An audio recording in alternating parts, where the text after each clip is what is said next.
Buo na naman ang araw ni Flavio nang makita ang magandang mukha ng kanyang kaibigan na si Salde. Katapat niya lang to ng bahay. Kaya tuwing umaga, si Salde agad ang nakikita niyang nagwawalis sa tapat.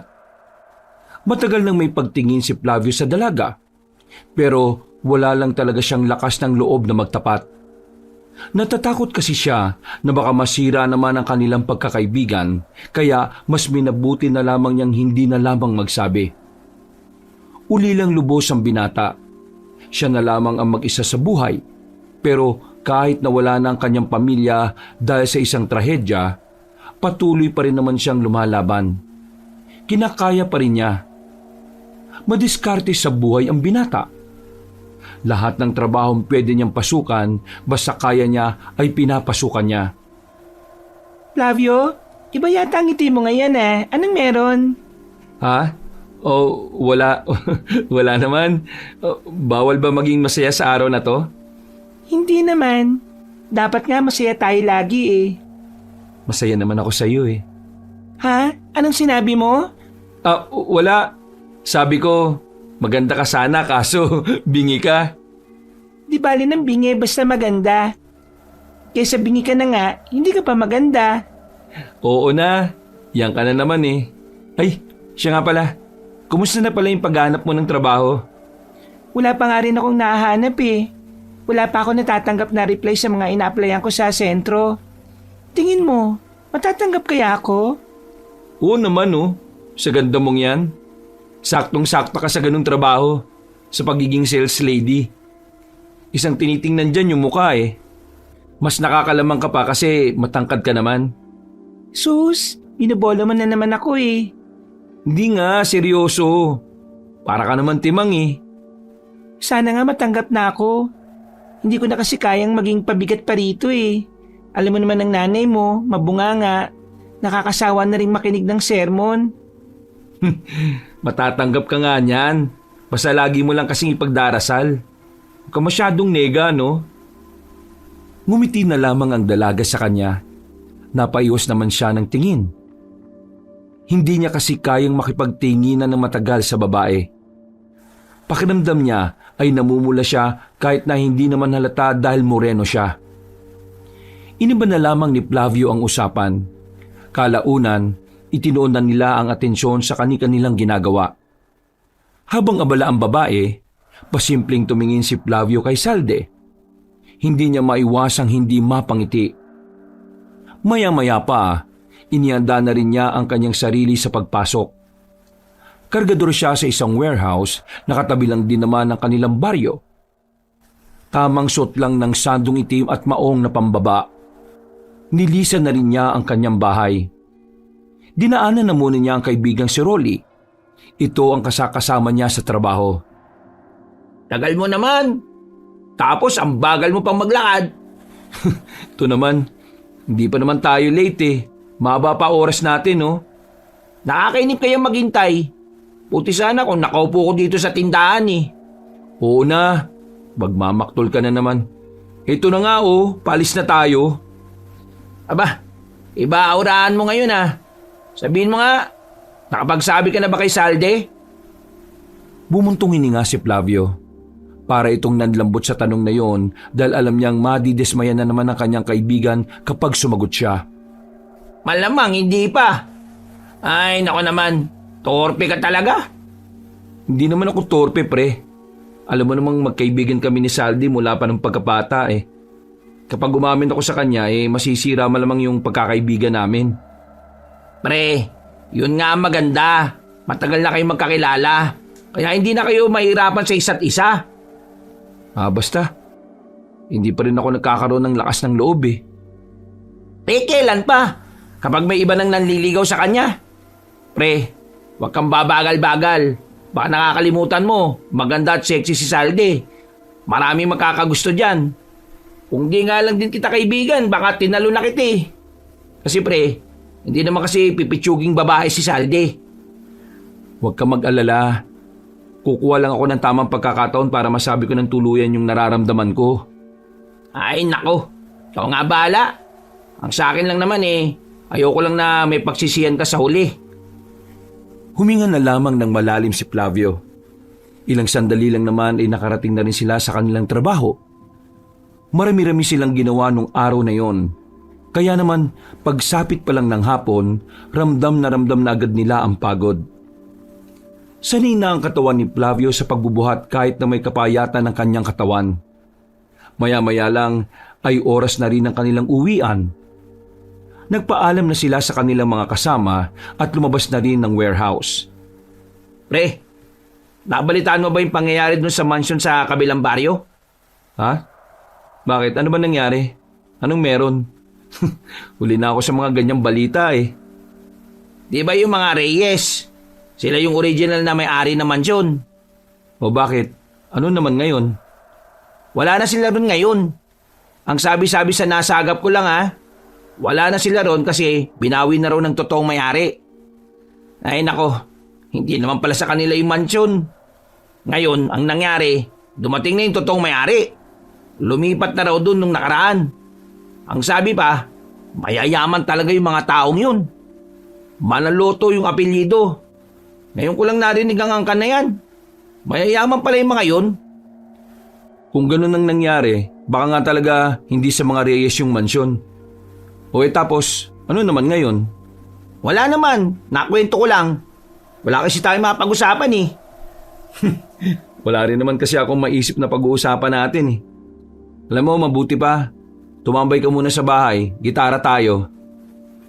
Pwede naman. Hatid ko lang muna yung mga pinamili ko. Baka naghihintay na sila mama eh. Matapos dumaan sa bahay nila Rolly, nakarating na rin sila sa bahay ni Flavio.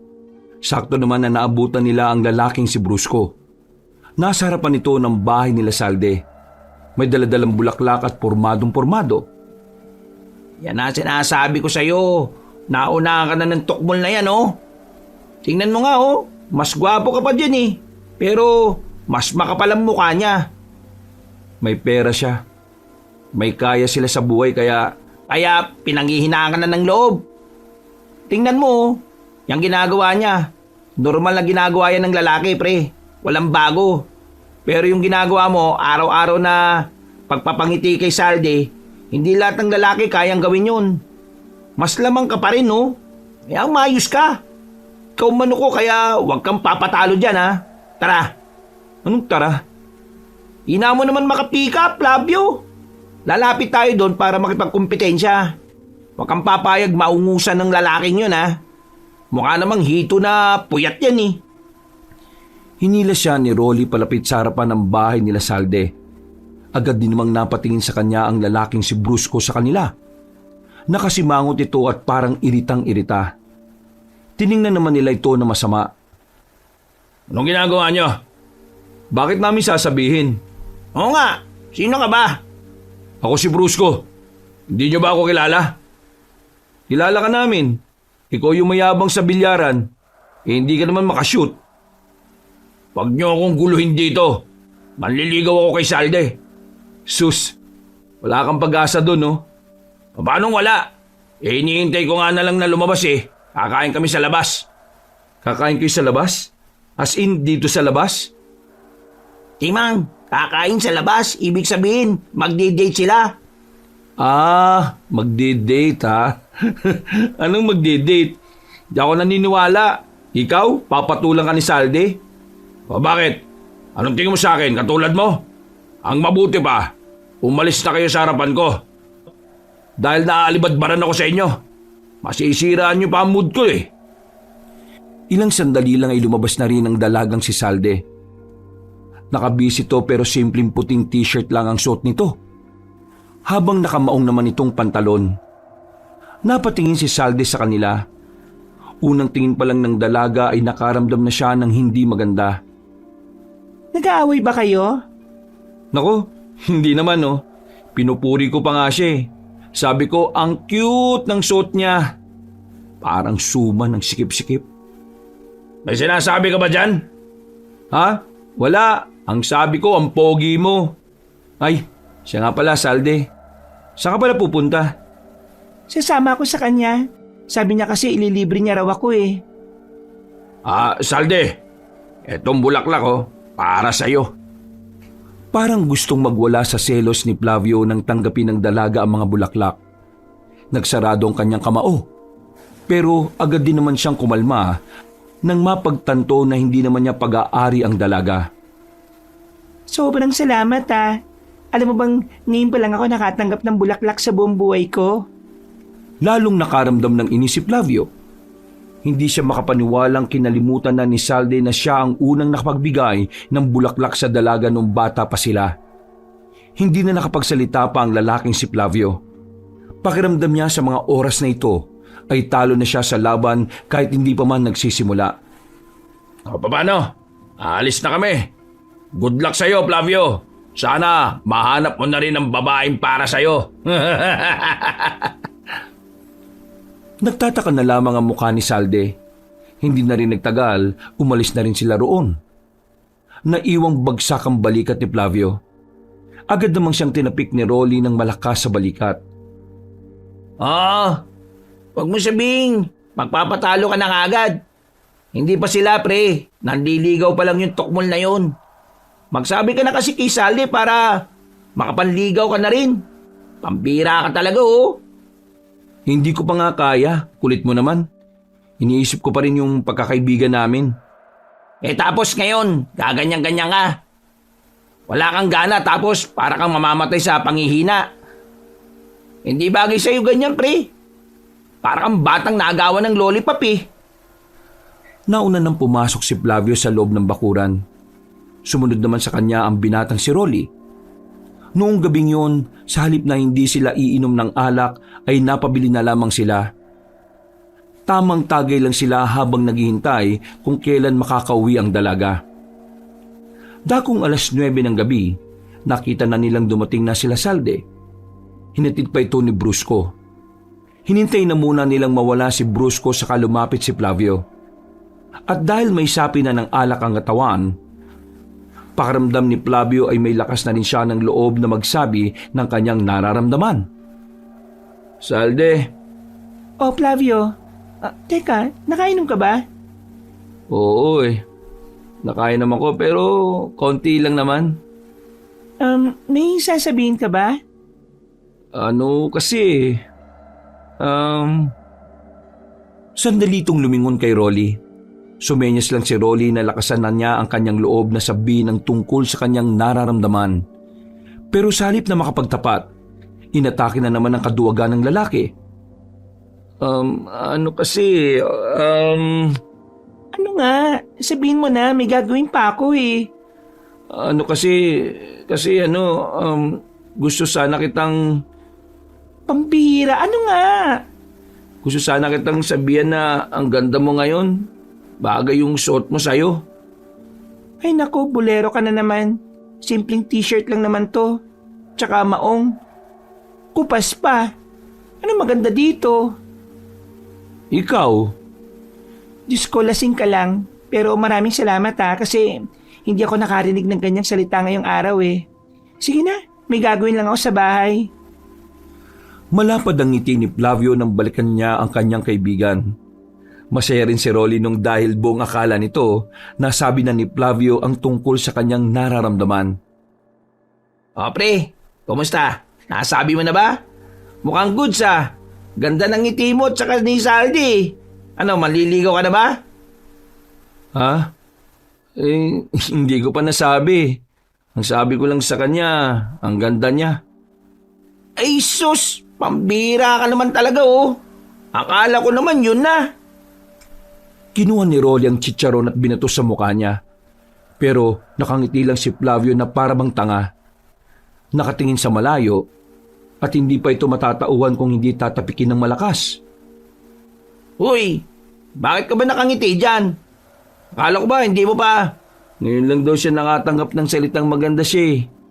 Ibig sabihin, kahit na nag-date sila ni Brusco, hindi siya pinuri ni Brusco. Ako lang ang nakakagawa noon, pre. Sa bagay, pre. Magandang bagay ang ganyan. Mas matutuwa siya sa ganun. Alam mo kasi, mga babae, gustong-gusto nila na pinupuri sila ng mga lalaki. Kaya, tama lang yung ginawa mo. Pero sana, sinabi mo na rin. Visit ka. Iinom-inom ka pa, wala rin naman palang lakas ng loob. Napapiling na lamang si Rolly ng mga sandaling yun.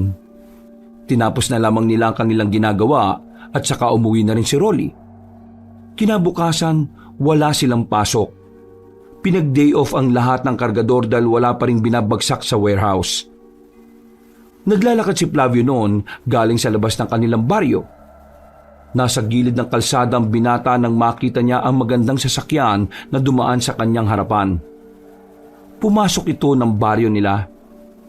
Hindi niya alam kung sino ang nakasakay doon. Pero tingin niya, mayaman ang may-ari noon. Napaisip tuloy siya na baka yun ang sinasabi ni Rolly na bagong naninirahan sa dating mansyon ng mga Reyes. Ang angas ng sasakyan ah. Nagmamadali siyang naglakad. Pagpasok niya sa baryo nila, nakita niyang dumiretso ang sasakyan sa barangay hall. Sa kakatingin niya, hindi na niya namalayang nakabangga niya na pala si Brusco. Natapon ang hawak-hawak na tinapay ni Brusco. Tumama naman si Flavio sa bakod sa lakas ng kanilang banggaan. Hindi ka ba tumitingin sa dinaraanan mo? Kung tumingin ka rin, hindi mo ako mabubunggo. Ikaw ang bumunggo eh. Pero nakatingin ako. Huwag kang sinungaling, pareho tayong hindi nakatingin. Tumbakulaw na to. Ano sinabi mo? Bingi ka ba talaga? Maglinis ka nga ng tenga mo. Ako nung nakarampa ako nagtitimpi sa'yo Tapos kagabi nangasar ka pa. Sabi mo na lang kasi kung inggit ka sa akin. Ako may pamilya, may pera. Tapos nanliligaw pa kay Salde. Ikaw, wala ka kahit na ano. Manahimik ka na nga, Brusco. Wala akong dinadamay na personal sa buhay mo Sus, masakit? Kawawa ka naman kasi. Siguro kaya na-aksidente pamilya mo nung bata ka pa. Kasi dapat lang yun sa kanila. Kasi masyado silang... Manahimik ka na nga! Hinawakan na ni Flavio si Brusco sa kwelyo. Sa lakas ng puwersa ni Flavio, naitulak na niya yon papasok sa isang bakuran. Hanggang sa natumba na silang pareho. Pumaibabaw si Flavio kay Brusco. Sinuntok niya si Brusco sa muka. Hindi pa siya nakontento, hinila niya yung patayo at saka sinubsob sa drum na may tubig. Wala kang karapatan na magsalita tungkol sa pamilya ko, Wala! Lulunurin na sana ni Flavio si Brusco nang biglang dumating ang matandang si Aling Esther. Inawat sila nito. Agad din naman silang naghiwalay. Pero hindi nagpapigil si Brusco. Gigil na gigil ito. Lumapit ito kay Flavio at saka sinuntok din siya ng malakas. Agad na tumaob si Flavio. Pinagsusuntok din siya ni Brusco hanggang sa dumugo na ang kanyang kilay. Papatayin kita! Kumuha na ng latigo matandang si Esther. Hinigupit sila nito ng latigo. Buti na lang ay pareho silang nakailag. Hindi ba kayo titigil? At talaga bang dito kayo sa bakuran ko nagbabasagan ng muka? Hindi ba tayo tapos, Flavio? Hindi ba? Nanlilisik ang mga mata ni Brusco at naglakad na rin to paalis. Habang si Flavio naman, nakaupo pa rin sa lupa habang hindi alam na dumudugo na ang kilay niya. Hoy ikaw! Dumudugo ang kilay mo! Tumayo ka dyan! Halika rito! Sabi nang tumayo ka dyan eh! Sa pilitang hinila ni Aling Esther ang lalaking si Flavio at pinaupo sa gilid. Naglabas sa matandang babae ng panglinis ng sugat. Inasikaso ng matanda ang hiwa sa kilay ng binata. Kaya ilang sandali lang ay tumigil na rin ang pagdurugo nito. Bakit kayo nag-away nun? Dahil lang po sa banggaan kanina. Hindi po kasi talaga kami magkasundo nun eh. Kasi iisang babae lang ang nagugustuhan namin. Diyos ko, babae na naman. Alam niyo ba dapat na hindi kayo nagkakagulo ng dahil lang sa iisang babae? Kapag nalaman to ng babae na nagugustuhan nyo, siguradong pareho kayong hindi na makakalapit sa kanya. Ayaw ng mga babae ng bayolente. Hindi naman po talaga ako ganun eh. Siya lang naman kasi ang nangunguna. Ginamit niya pang-insulto sa akin yung mga nangyaring trahedya sa pamilya ko. Pero minsan, dapat marunong kang magkontrol ng emosyon. Mapapahama ka kapag laging emosyon ang pinapagana mo. Marami pong salamat sa paggamot sa sugat ko. Pero ano po pala pangalan niyo? Esther. Esther ang pangalan ko. Ikaw, Flavio naman po ang pangalan ko. Kapangalan mo palang dati kong kaibigan. Pero ikaw, ingatan mo ang sarili mo, ha? Nararamdaman ko na meron kang magiging malaking papel sa buhay ng babaeng minamahal mo. Papel? Anong papel po? Basta, maging mahinahon ka lang. Maging kalmado sa lahat ng oras. May mararating ang buhay mo, iho. Manghuhula po ba kayo? Hindi. Pero may kakayahan akong makita ang kapalaran ng isang tao gamit lang ang panaginip. Talaga po? Astig! Napapailing na lamang ang matandang si Esther sa naging reaksyon niya. Pero natutuwa rin naman ang matanda sa kanya. Pakiramdam ni Flavio, matagal na talaga niyang kakilala ang matandang babae. Sobrang gaan ang kanyang pakiramdam. Para bang kagayang-kagaya ng kanyang ina ang paraan ng pagtingin nito sa kanya. Maraming salamat po ulit, Aling Hasler. Anong Aling Hasler? Niloloko mo ba ako? Sabi niyo po yun ang pangalan niyo. Loko! Esther, hindi Hasler! Ginawa mo pa akong tunog notorious eh! Ay, pasensya na po, Aling Esther. Ay sige na, umalis ka na. Bilhin mo na lang ang gamot ng sugat mo sa kilay kapag kumikirot pa. Ngumiti na lamang ang matanda at naglakad na rin palayo. Sumilay na lang din ang ngiti ng binata sa mga sandaling yon. Habang naglalakad na siya pabalik ng kanyang bahay, bigla na naman niyang naalala si Brusco. Nagsarado na naman ang kanyang kamao. Hindi niya matanggap na nagawa siyang sugatan ng damulag na yon. Loko yun ah. Makakaganti rin ako sa mokong na yun. Saktong kinagabihan, biglang pumunta si Salde sa kanyang bahay. Naiilang pa siyang tumingin sa babae dahil ayaw niyang makita nito ang kanyang sugat sa kilay. Pero wala na siyang ligtas. Agad na sinuri ni Salde ang sugat niya at saka tumingin sa kanya na masama. Makipag-away ka ba? Ha? Hindi. Naglaro kami ng basketball. Nasiko ko sa kilay. Sinungaling. Hindi ka nga marunong maglaro ng basketball kaya paano ka maglalaro nun? Kaya nga ako nasiko kasi hindi ako marunong eh. Ay nako, magsabi ka na kasi ng totoo. Sinong gumawa niyan sa'yo? Malamang si Brusco. Nag-away yata sila kanina eh. Nagulat na lamang si Flavio nang biglang dumating din ang kanyang kaibigan na si Rolly. Huy, para kang timang. Totoo ba na nag-away kayo? Ano kasi? Magsasabi ka ba ng totoo o hindi? Oo, nag-away kami kanina. Nagkasakitan kami. Nagkabanggaan kasi kami kanina tapos nagkasagutan. Wala naman akong intensyon sana makipag-away sa kanya kaso ginawa niyang katatawanan yung trahedyang nangyari sa pamilya ko. Kaya hindi na ako nakapagpigil. Tarantado yun ah. Yari sa akin yun. Oo, isa ka pa. Ay, sorry. Wala ka talagang balak sabihin sa akin ng totoo kung hindi ka pa pinilit? Hindi naman sa ganun. Naisip ko kasi na nanliligaw siya sa'yo, di ba? Ayokong sirain yung imahe niya. Para sa akin, hindi yung patas. Nakakawalang gana. May sasabihin sana ako magandang balita tapos ganito pa aabutan ko. Ano ba yun? Huminga ng malalim ang dalagang si Salde. Umupo ito sa gilid at bumuntong hininga. Nakatingin lamang sa malayo nang magsalita ito. May trabaho na ako pero hindi doon sa ina-applyan ko. May tumanggap sa akin bilang kasambahay eh. Diyan sa kabilang baryo, yung sa dating tirahan ng mga Reyes. Sa mga manaloto? Oo, doon nga. Naghanap kasi sila ng kasambahay.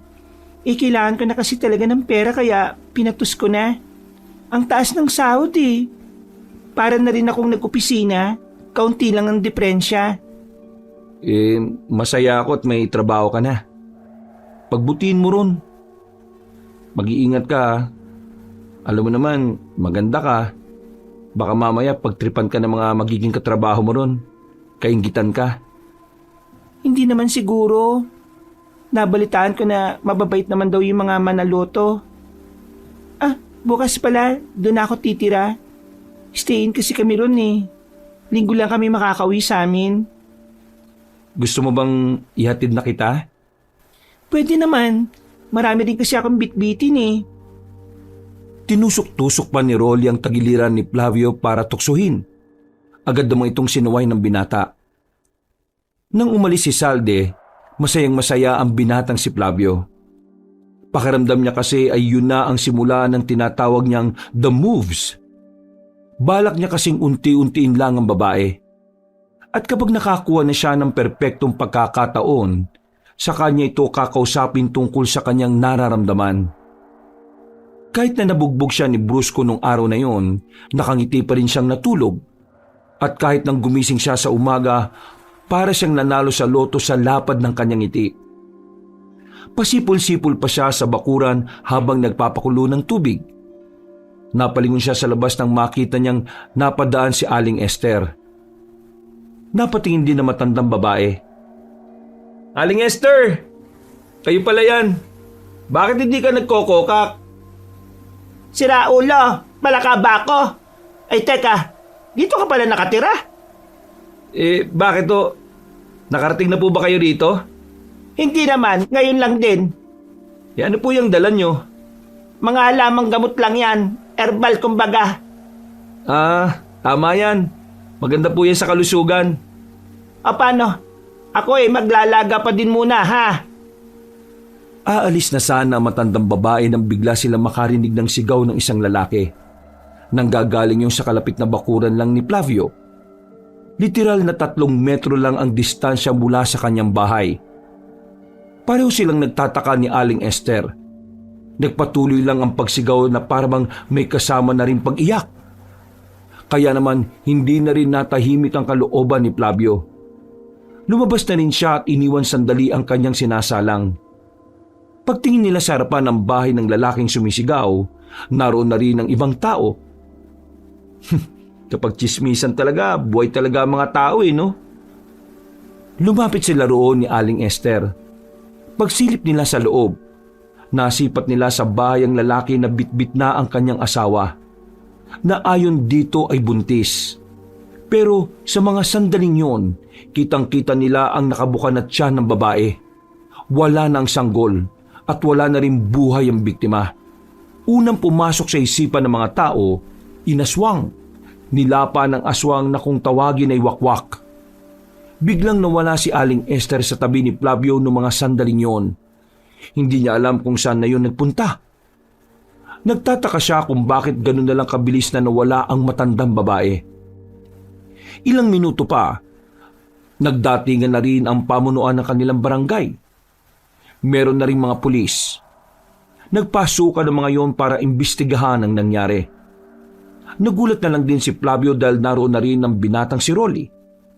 Pre, ano nangyari? Walang niya. Basta talaga ganitong chismisan, present ka kaagad no? Ano nga nangyari? Yung asawa ni Efren, pre, patay na. Yung buntis, ang sabi ng mga tao rito, aswang daw ang gumawa. Wakwak daw. Yung tiyan, pre, nakabuka Wala naman laman loob. Matik, pati yung bata, wala na rin. Ay grabe. Sinong tao naman ang gagawa nun? Ang kulit mo. Aswang nga raw. Totoo bang may aswang? Sinong tao ang gagawa nun? Balik ko nga sa'yo yung tanong mo. Ewan ko. Nanahimik na lang silang dalawa nang ilabas na rin ng kaawa-awang babae. Iyak ng iyak ang lalaking asawa nito. Halos manghina yon sa sinapit ng kanyang asawa. Pagkatapos ng eksenang yon, tumambay na muna ang dalawa sa bukana nila Flavio.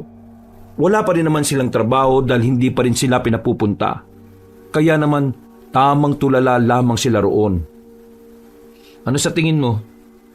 Sabi mo naswang, di naswang. Hindi ka naman naniniwala sa aswang Naniniwala naman ako sa aswang, pre. Mama ko kaya inaswang dati sa bunso namin. Pero nung nandun pa kami sa bukid, di ako makapaniwala na may nangangaswang dito kasi marami rin naman ng bahay dito. Kahit hindi magkakadikit. Dun sa amin sa bukid noon, kami lang talaga ang bahay na naroon. Malay natin. Sobrang gutom na talaga yung mga aswang. Kaya ayun, desperado na ang aswang na makakain. Ano naman kayang aksyon ng gagawin ng mga namumuno rito sa atin? Malamang wala. Hindi naman sila maniniwala na aswang ang may gawa niyan eh. Alam mo anong sasabihin nila? Sasabihin nila na may kaaway sila Efren kaya ginantihan. Diyos ko, parang ganyan na nga rin siguro yung mangyayari. Ay nako, kawawa naman. Patingin-tingin si Flavio sa tapat ng kanilang bahay. Tinitingnan niya kung lumabas na ba ang dalagang si Salde. Pero hindi niya pa yun nakikita. Kaya naman medyo dismayado siya nung umaga na yon. Makalipas ang ilang oras, himulang tinawagan sila ng kanilang manager sa warehouse. Ipapakilala na raw sa kanila kung sino ang kanilang boss. Noong mga sandaling yon, nasasabik pa si Flavio at Rolly. Sa halos 3 taon na kasi nilang naroon, ngayon pa lamang nila makikilala ang may-ari ng pinagtatrabahuan nila. Anong tingin mo pre? Siguro sexy tapos maganda boss natin oh. Tipong mala Joyce Jimenez na medyo masungit tapos nakasalamin. Mahaba at with ang buhok. Tapos masikip yung suot na dress. Ay nako, mga pinag-iisip mo parang pangmanyakis eh. Kahit ano pa boss natin, wala namang may dudulot yun sa atin. Malit pa rin naman ang sinasahod natin eh. Yan sa bagay, may punto ka naman. Nanahimik na rin ang dalawa na makarating na rin sila sa warehouse. Naabutan nila sa loob na nakapwesto na ang mga kasamahan nila. Hinihintay na lamang ang pagdating ng kanilang boss. Maya-maya pa, natigil na ang kanilang daldalan nang biglang pumasok na rin ang kanilang manager. Kasama nito ang 2 matanda. Sa palagay ni Flavio, yung isa ay nasa 50 na, yung isa naman ay nasa 60. Pero kahit na ganon, kitang-kita pa ring malakas ang dalawa. Higit pa ron, gwapo rin kahit matanda na. Hindi nagtagal, nagsalita na rin ng matanda na parang mas bata naman sa isa. Hello! Magandang hapon to all of you. My name is Rafael Manaloto. And this man beside me is Romulo Manaloto. Siya ang mas matanda sa akin. At siya talaga ang may-ari ng warehouse na ito. Ako'y investor lang dito. Well, since my kuya is not that talkative, ako na ang nagkusang loob na magsalita para sa kanya. Right, brother? Magsalita ka na lang. Huwag ka nang magtanong sa akin. Well, kaya naman kami nagpapakilala sa inyo ngayon ay dahil malapit rin kami dito nakatira. Nakatira kami sa dating bahay ng mga Reyes. Sa mga magtatanong kung bakit, manahimik na lang kayo dahil wala kayong karapatang magtanong hanggat hindi ko sinasabi. Itong warehouse na ito, isang produkto lang ang ibabagsak natin dito. Kung ano yon, walang iba kundi karne. Kaya starting tomorrow, maglilinis tayo at darating na rin ang mga storage at freezer. Magbabawas na rin tayo ng tao dahil hindi naman kailangan ng sobrang daming tao sa ganon. Mamaya, after ko magsalita rito, ibibigay ko mga listahan ng mga matatanggal. Sa lahat na matatanggal, may bayad naman kayo, kaya huwag kayong umiyak. Biglang naglakad ang isang matanda na si Romulo.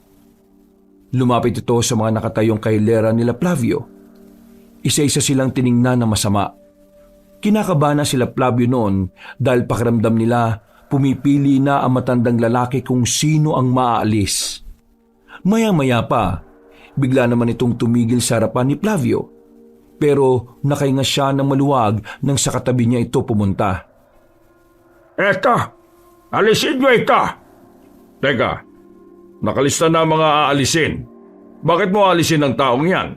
Bigyan mo ako ng dahilan. Hindi ko gusto ang mukha. Pangit! Pasensya ka na. Parehong naiirita sa pangit ang kuya ko. Naiyak na lamang ang katrabaho nila Flavio. Naglupas sa iyon pero dinala na ito ng mga tauhan ng 2 matanda palabas ng warehouse. Napapalunok naman ng laway si Flavio. Pagtingin niya kay Rolly, pawis na yon kahit na hindi naman mainit nung oras na yon. Bumuntong hininga na lamang si Flavio. Nang matapos ang usapan na yon, ay nakahinga na rin ng maluwag ang 2 binata nang umalis na rin ang 2 matanda. Pero hindi pa rin natatapos ang kaba nila. Dahil nakita na lang nilang may hawak ng listahan ng kanilang manager. Isa-isang tinawag ang mga natanggal at sa kasamaang palad, nakasama ron si Flavio at Rolly. Wala na silang nagawa kundi tanggapin na lang ang perang binigay sa kanila. At tanggapin ang katotohanang wala na nga silang trabaho ng mga oras na yon. Kaya habang papauwi, bagsak ang balikat ng dalawang lalaki. Hindi sila makapaniwala na doon na magtatapos ang kanilang kapalaran bilang kargador. Napakasira ulo pala ng boss natin eh. Kala ko magandang babae. Inababahala ko, yun yung magiging boss din ni Salde sa mansyon. Sana hindi siya mapaginitan. Mukha pa namang masama yung ugali, lalo na yung Romulo. Ano kayang gagawin ko nito? Mahirapan na naman ako makahanap ng trabaho nito eh. Yan nga rin ang iniisip ko eh. Itong binigay naman sa atin na pera, baka 1 linggo lang to. Mauubos na rin kaagad to. Ay nako, malas talaga oh. Nakakainis. Paano pre? Dito na muna ako. Bili na lang ako ng pagkain. O sige, uwi na rin muna ako. Mabilis na naglakad ang binata. Pag-uwi niya ay natulog na muna siya dahil gabi pa naman ang alis nila Salde. Dakong 5:00 na siya nagising. Naghilamos lang siya at hindi na rin nagpalit ng suot. Agad siyang lumabas ng bahay. Sakto namang kalalabas lang din ni Salde at bitbit na nito ang 2 bag. Sigurado ka ba talaga na ihatid mo ko? Hindi ba nakakaabala sa'yo? Hindi, ano ka ba? Kahit kailan naman hindi ka naman nakaabala sa akin. Iyan ka na naman eh. Tara na nga. Naglakad na sila patungo sa sakayan ng tricycle. Kung tutuusin, pwedeng-pwede naman sana nilang lakarin. Ang kaso nga lang, nagmamadali na si Salde. Ayaw kasi nitong nahuhuli. Nang makarating na sila sa harapan ng mansyon, para silang nalula. Kahit na ilang beses na nilang nakikita ang bahay na yon, namamangha pa rin sila sa kalakihan at kagandahan nito. Grabe, parang mas lalong gumanda. Buti ka pa, makakapasok ka na sa loob. O paano? Papasok na ako ha. Maraming salamat, Flavio. Sandali, Oh, bakit? di ba linggo lang kayo pwedeng umuwi? Oo, bakit? Anong meron? Kapag may libre kang oras, pwede ba kitang isama sa bayan? Kain lang tayo. Kain lang? Uy, bakit? May iba pa bang dapat na gawin? Baliw to naman, di na mabiro. Oo naman pwedeng pwede. O sige na, pasok na ako. Ang sama na ng tingin ng mga guard Nagmamadali ng binuhat ni Saldi ang 2 bag. Halos magtatatalo naman ang binata sa sobrang tuwa. Hindi man niya sinabing date yon, pero alam niya sa kanyang sarili na parang gano'n na rin yon. Sa sobrang saya niya, hindi na niya napansin ang mga kakaibang bagay sa mansyon. Umalis na rin siya at masayang naglakad. Walang kamalay-malay na yun pala ang huling pagkakataon na makikita niyang masigla si Salde. 1 linggo ang nakalipas. Excited na ang binatang si Flavio dahil sa wakas magkikita na rin sila ni Salde. Pinagandaan niya talaga ang araw na yon. Bumili siya ng bagong sapatos, bagong damit at bagong pantalon. Nang sumilip siya sa labas nung hapon, nakita niyang kagigising lang ng babaeng si Salde. Nakatulala sa malayo at parang nangingitim ang ilalim ng mga mata. Balisa at parang napabayaan ng sarili. Nagtaka si Flavio. Hindi niya alam kung anong nangyari. Hindi niya alam kung bakit parang ibang Salde ang nakikita niya. Walang sigla, walang saya, sobrang tamlay. Hindi na nakatiis pa ang binata. Pumasok na siya ng bakuran para lapitan ng dalaga. Marahang nagangat ng tingin si Salde. Namumugto ang mga mata. Nanginginig ang kamay at parang takot na takot. Salde, anong problema? May sakit ka ba? Bigla siya nitong niyakap. Umiiyak ito pero walang tunog. Sa puntong ito, naramdaman na ni Flavio na merong mali. alam niyang may nangyari. Salde, anong nangyari? Magsalita ka! Wag dito. Wag dito. Sa ibang lugar. Wag dito. Nakikiusap pa sa kanya ang dalaga habang nanginginig ang boses. Kaya naman, umalis sila roon. Dinala niya ang dalaga sa ilog na kung saan silang dalawa lamang ang naroroon. Pag-upo pa lang nila, agad na nagsalita si Salde na siya namang ikinagulat ng lalaki. Pinagsamantalahan si Salde ng mga manaluto. Si Sir Rafael, si Sir Romulo, sila ang may pakana ng pagbaboy sa akin. Sila ang umuna. Tapos sumunod ng mga anak nilang lalaki. Tapos sa mga tsuhin at pinsan. Hindi ko na kaya, Flavio. Gusto ko nang mamatay. Impyerno ang buhay ko ron. Ayoko nang mabuhay. Nang marinig ni Flavio ang mga sinabi ng dalaga, agad na nabuhay ang pagkamuhi niya.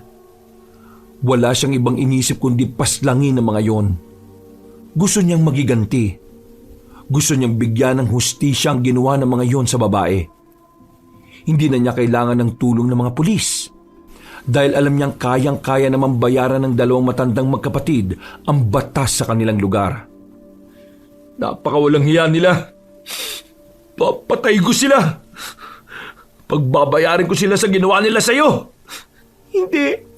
Hindi mo sila kakayanin, Flavio. Wala kang palag sa kanila. Wala akong pakialam kung mayaman sila. Papatayin ko pa rin sila. Hindi mo ko naiintindihan eh. Anong hindi ko naiintindihan? Flavio, hindi mo sila kakayanin. Hindi dahil marami silang pera. Hindi mo sila kakayanin dahil tao ka lang. Pero sila, maaaswang sila.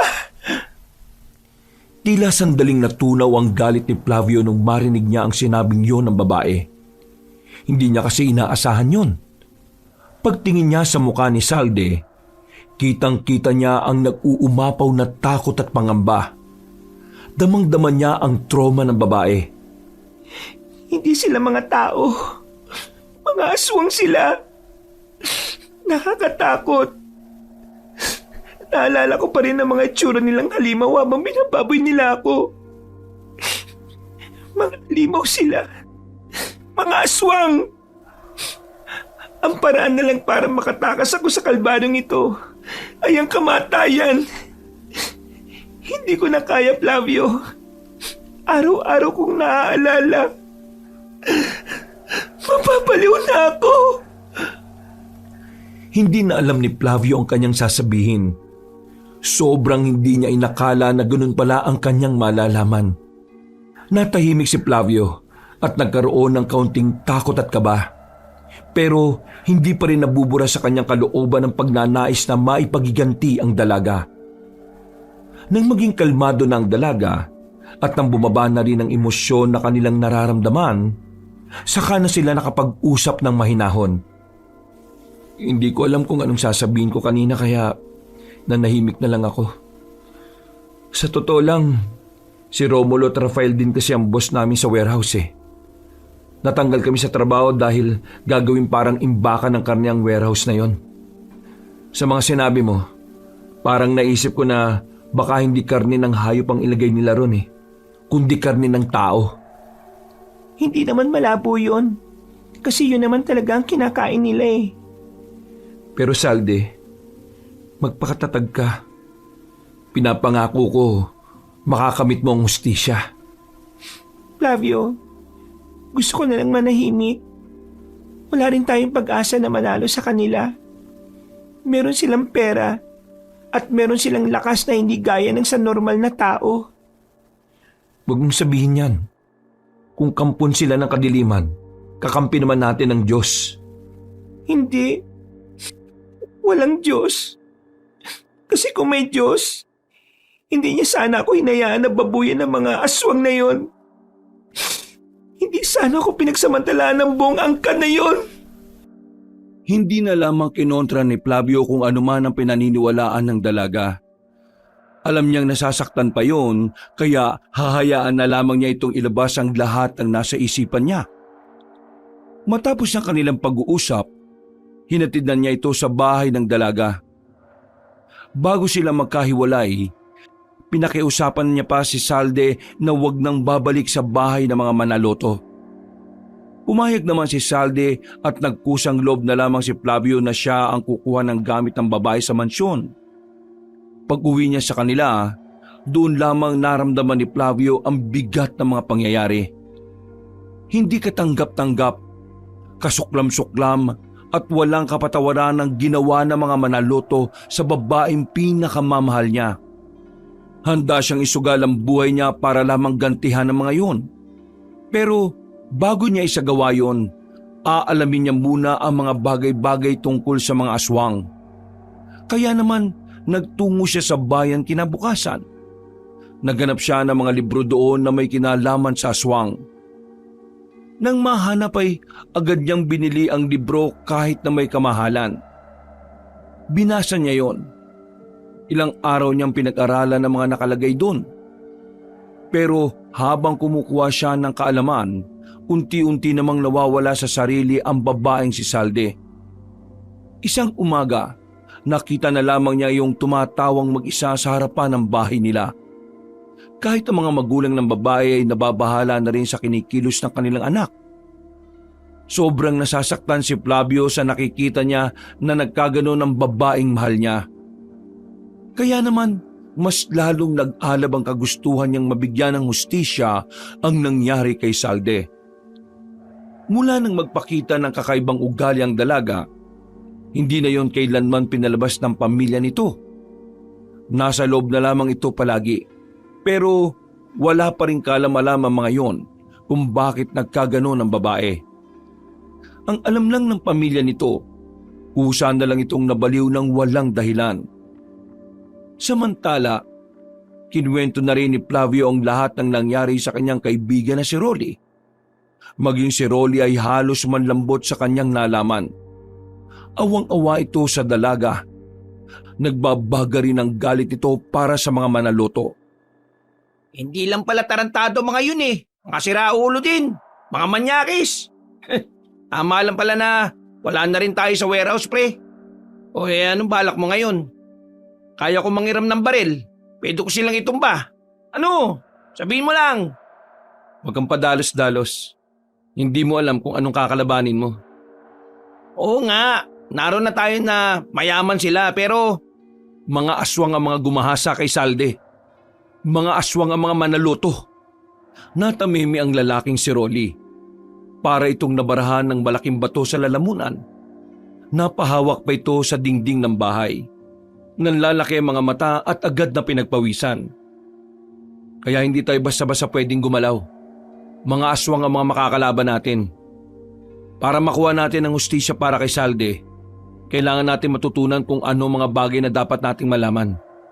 Dapat may kaalaman tayo kung ano sila, kung ano ang mga kahinaan nila, at kung ano ang pwede nating gawin para kontrahin ang mga aswang. pambira. Sila rin ba yung pumatay sa asawa ni Efren? Malakas ang kutob ko na oo. At ang warehouse na gagamitin nila, tingin ko, gagamitin din nila yun sa kahayupan nila. Rolly, kailangan mong pag-aralan ng mga aswang kung gusto mo akong tulungan. Yun lang ang tanging paraan para matapatan natin sila. Hindi pwedeng mangmang tayo. Sige, sabihin mo lang sa akin kung ano ang mga dapat kong malaman. Sasamahan kita sa laban na to. Hindi ako papayag na mauuwi lang sa wala ang lahat. Kaya nga dapat sasama ko. Napalingon silang dalawa sa gilid nang marinig nilang nagsalita roon ang lalaking si Brusco. Kanina pa pala yun nakikinig at nakatago lamang sa likuran ng halaman. Agad itong lumapit sa kanila. Matapang ang reaksyon ng mukha nito na parabang hindi man lang natatakot sa aswang. Narinig ko lahat. Alam ko na ang lahat. Kaya ngayon, gusto kong sumama. Gusto ko makipagtulungan. Makapagsalita ka, parang close tayong dalawa. Nakakalimutan mo na bang may atraso ka pa sa akin? Kung gusto mo akong suntukin ngayon, gawin mo na. Para lang gumaan yung pakiramdam mo. Hindi kita lalabanan. Hindi kita papalagan. Dahil sa puntong ito, walang malaga sa akin kung galit ka sa akin o hindi. Ang iniisip ko ngayon ay kung paano ko mabibigyan ng hustisya ang nangyari kay Salde. Wag na. Hindi namin kailangan ng tulong mo. At isa pa, wag ka nang makialam. Wala kang karapatan na sumali sa problemang to. Bakit? Ikaw lang ba nagmamahal kay Salde? Mahal ko rin si Salde. At seryoso ako nung sabihin ko sa kanyang handa akong maghintay. Pwede ba, Flavio? Ilabas mo na muna yung personal mong galit sa akin. Gawin natin to para kay Salde. Kapag natapos ng lahat ng to, saka mo ako balikan. Saka tayo magsuntukan. Kahit maghapon pa hanggang mamatay tayong dalawa. Pero ngayon, wag mo muna ako tingnan bilang kaaway mo. Dahil aminin mo man o hindi, kailangan na kailangan nyo rin ng kasama. Flavio, may punto si Brusco. Hindi naman sa kinakampihan ko siya, pero kulang na kulang tayo, pre. Isa pa, matutulungan tayo ni Brusco. Meron silang business na tindahan ng itak. Pwede tayo makakuha ng mga sandata ron. Buti pa tong si Rolly, ang bilis makapick up eh. Ano, pre? Sige, papayag ako na isama to. Pero huwag kang bida-bida ah. Ako masusunod sa mga plano. Wala akong tiwala sa takbo ng utak mo eh. Ikaw nga ang bida-bida sa sinasabi mo eh. Pero sige, ikaw na. Ikaw na ang leader. Basta ako, sasama ako. At gagawin ko kung anong may tutulong ko. Anong unang gagawin natin? Mamayang 9:00 ng gabi, sarado na tindahan namin. Pwede na tayo magpunta ron para kumuha ng mga magiging sandata natin. Gagawin mo pa kami magnanakaw. Bakit tayo kukuha ng di alam ng mga magulang mo? Di ka marunong magpaalam? Walang tamang dahilan para payagan nila ako. Ganon ang takbo ng utak nila. Kaya mas maganda nang hindi nila alam. Kailangan natin ng mga bagong sandata, pre. Yung mga itak mo dyan, wala nang hawakan yan eh. Wala pang talim. O sige na. Mamaya, puntahan mo na kami rito. At siya nga pala, wala kang pagsasabihan ng tungkol dito ah. Maliban na lang kung may gusto pang tumulong. Tumungon na lang ang lalaking si Brusco. Lumabas na rin ito ng bakuran. Pinagmasdan pa ito ni Flavio habang papalis na yon. Wala pa rin akong tiwala sa kanya. Pero sige, kailangan natin siya pakinabangan. Mabilis na lumipas sa mga oras. Magkakasama na rin silang tatlo. 9:00 na makarating na sila sa tindahan ng mga itak nila Brusco. May susi na dala ang lalaki kaya agad naman silang nakapasok. Pamili na lang kayo dyan kung anong gusto nyo. Pero tigalawa lang tayo ha. Kapag marami tayong kinuha, baka makaalata sila papa na may nawawala. Sinunod naman ni Flavio ang sinabi ni Brusco. Namili na rin sila ng kanilang sandata. Mahabang itakang kinuha ni Flavio at isa rin punyalang dinampot niya. Matapos yon, ay umalis na rin kagad sila. Naglalakad sila sa kalsada habang nakasukbit ang mga itak na kinuha nila. Nakabalik naman agad sila ng kanilang baryo. Wala naman na silang gagawin noon kaya nagdesisyon na lamang silang magpahinga. Habang mag-isa na lamang na naglalakad si Flavio sa daan, bigla siyang tinawag ng isang pamilyar na boses. Nang lumingon siya ay nakita niya ang matandang si Aling Esther. Lumapit siya ron dahil sa pagtataka. Bakit po? Ano pong sasabihin niyo? Halika, sumama ka sa bahay. Meron akong ibibigay sa iyo. Ano po yun? Isang bagay na magagamit mo laban sa mga aswang. May alam kayo sa mga aswang? Napangiti na lang ng pilit ang matandang si Esther. Pero nauna na rin itong naglakad. Noong mga sandaling yon, napapaisip si Flavio. Pero sinundan pa rin nito ang matandang babae. Nang makarating sila sa bahay nito, tiningnan muna na matanda kung may ibang nakakakita sa kanila. Nang masigurong wala naman ay sinarado na nito ang pintuan. Alam ko ang nangyari sa babaeng si Salde. Alam ko ang lahat. Kaya naman, narito ako para tumulong. Teka po.